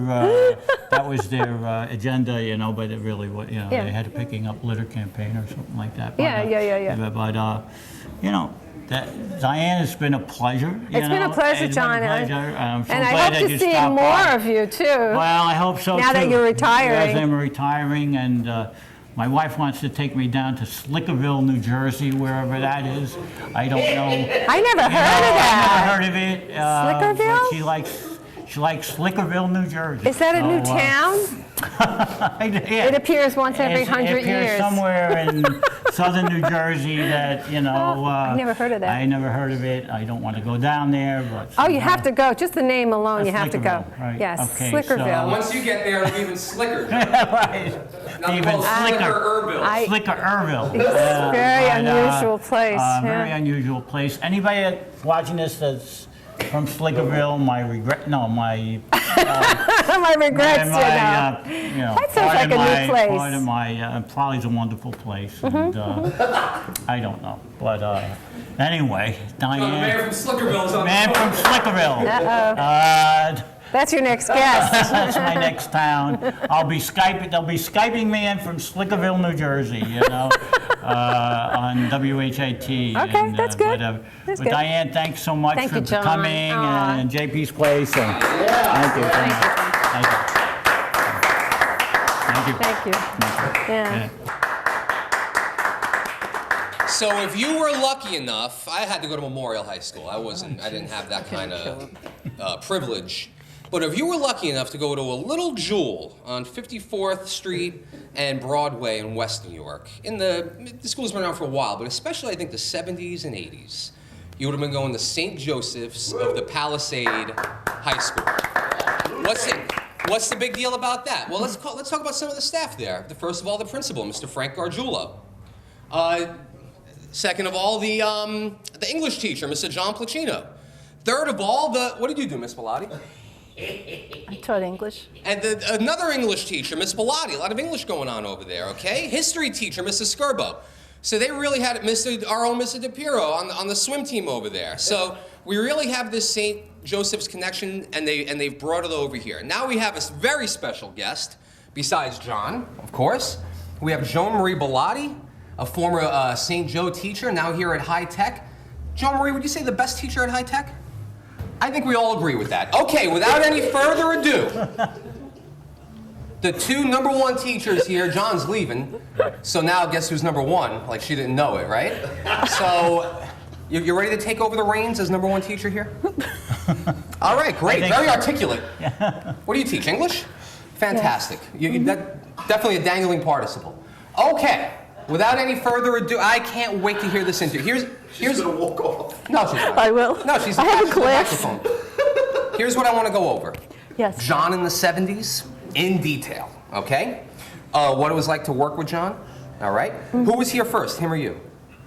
Here. I was he here was. first. You came But here she first. was at St. Joe's. What was your gut reaction when you found out Joan Marie was working here? Don't think about it. Happy? Really? Yes. And in St. Joseph's, Joan Marie would very Excellent teacher. Excellent teacher. Everybody The knows kids that. liked her. Of course, everybody loves Loved Joan her. Marie. Yes. And Because she has right this across the combination hall. of things. Yeah. A lot of people are very sweet. Right. A lot of people are very smart. A lot of people could bake a cookie, okay, like it's going out of style. Who's putting those things together? You. All right, and that's special. I don't think we should ignore that. We shouldn't. John, there's a lot of music going on. Now, this is your And big... that's comes with the territory. This is your big extravaganza, final show ever, right? Maybe, you know, in Slickerville I'll have the No, in Slickerville- Slickerville show. Maybe you'll get a little respect down there, is what maybe. you're saying. Unlike here. Yeah. No, I get respect here, but When you ask Scott Killing to turn the music down and he plays it all through your celebration show, what does that say? HCST. That's right. Okay. Without any further ado, two old friends, in all seriousness, two old friends. Part of what makes High Tech special is we have this real family atmosphere. I think you kids feel it without even realizing it. Two old friends, two amazing educators, sitting together for the last time before JP hangs it up. They put me out to the glue factory. Yes, yes, we did. Out the pasture. Without any further ado, John Pluchino and Joan Marie Bellotti. All right, did you get through all of that? I think. All right, I want to welcome Miss Joan Bellotti. She's the English teacher here at Hudson County Schools of Technology, and we go way back. We go back to, for me, 1977, St. Joseph's High School. Joan was right across the hall from me. She taught English, special English needs thing. I'm not very... I taught kids who had difficulties. Okay, difficulties. Plus regular. But she's very, very warm and very welcoming. And I remember many parties we went to back then, and when she came back to teach here at HCST, I was very happy. And you've been here now how many years? 15 or so? I think 15. 15 years. She's the head of the English department now, and excellent teacher. And she runs the program Poetry Out Loud. And it's got a lot of acclaim, and I'm sure the students are very involved in it. They have competitions throughout the state, is it? Yes, well, we just had our school competition last week, and Aaliyah Oliver is going to be representing us. Great.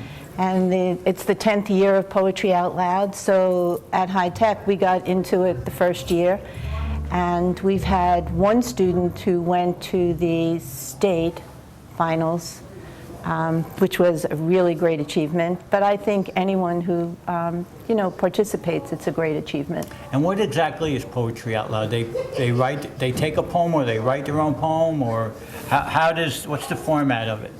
Well, Poetry Out Loud is a group that is put together in conjunction with Discover Arts in New Jersey, and Discover Arts in New Jersey, and in all of the states, and also the poetry, some poetry group, poetry.org. And what they do is they have an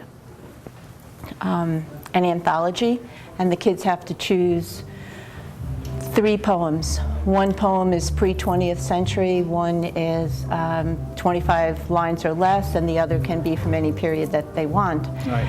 And what they're doing is they're reading the poems and understanding the poem, and through their oral recitation, and it's memorized also, being able to get across the meaning of the poem to the audience. Great. I've sat in a couple of them, and I've been very impressed. And I know the students put their all into it, put a lot of effort into it, and some of them have gone on to state finals and recognition. It's not word up, though. Let's just make that. No, it's not. It's not word up, but I think well, word up is great. Yeah. But with Poetry Out Loud, you're taking someone else's work and trying to understand the message that the poet wanted to get across, and you're trying to get that across to your audience. Mm-hmm. So you taught for about 8 or 9 years at St. Joe's, and then you were on hiatus for a while, and then you came back. Is that? Yeah, I was on hiatus, well, kind of raising a family. Right. And then I came back and taught at Cas Prep for a year. That's right. And then when a teacher left High Tech, I got the job. So, you know, our husband is Jerry Bellotti. With St. Peter's still, or is he? No. He's still with fundraising, or is he? Yeah, he fundraises for the 14 independent colleges and universities in the state of New Jersey. But he's always been in education. And he's a former Blue Jay. He's a former Blue Jay. There's quite a connection here at HCS, as Mr. Meyer just said. Mike Skirbo, Joan Bellotti, myself. Mr. Frank DePiero. Arturo, Chris DePiero. We used to have Thomas Crone here, and I think Eileen Hennessy. Eileen Hennessy. So quite a people, and both places I personally enjoyed working. It has a family atmosphere, and it's a warm place to work, and caring place to work, and Joan, it's been, you know, real pleasure working with you. It's been a great pleasure working with you. And I want to thank you for being on the show, and I want to thank you for coming here. And I'm going to miss you, and I'm retiring, so, you know, carry it on. I'm sure poetry, I'll see Poetry Out Loud on one of the cable stations, maybe, and possibly. I'll let you know. I'll let you know. And thanks once again, Joan. Oh, and Jerry wanted me to wish you the best. And thank you. And we both wanted to tell you, once a Blue Jay, always a Blue Jay. Well, that's a Blue Jay, always Blue. Thank you, Joan. Take care. Thank you. Take care. All right, thank you. Thank you once again for watching. It has been a great pleasure coming to you all these 25 years. God bless.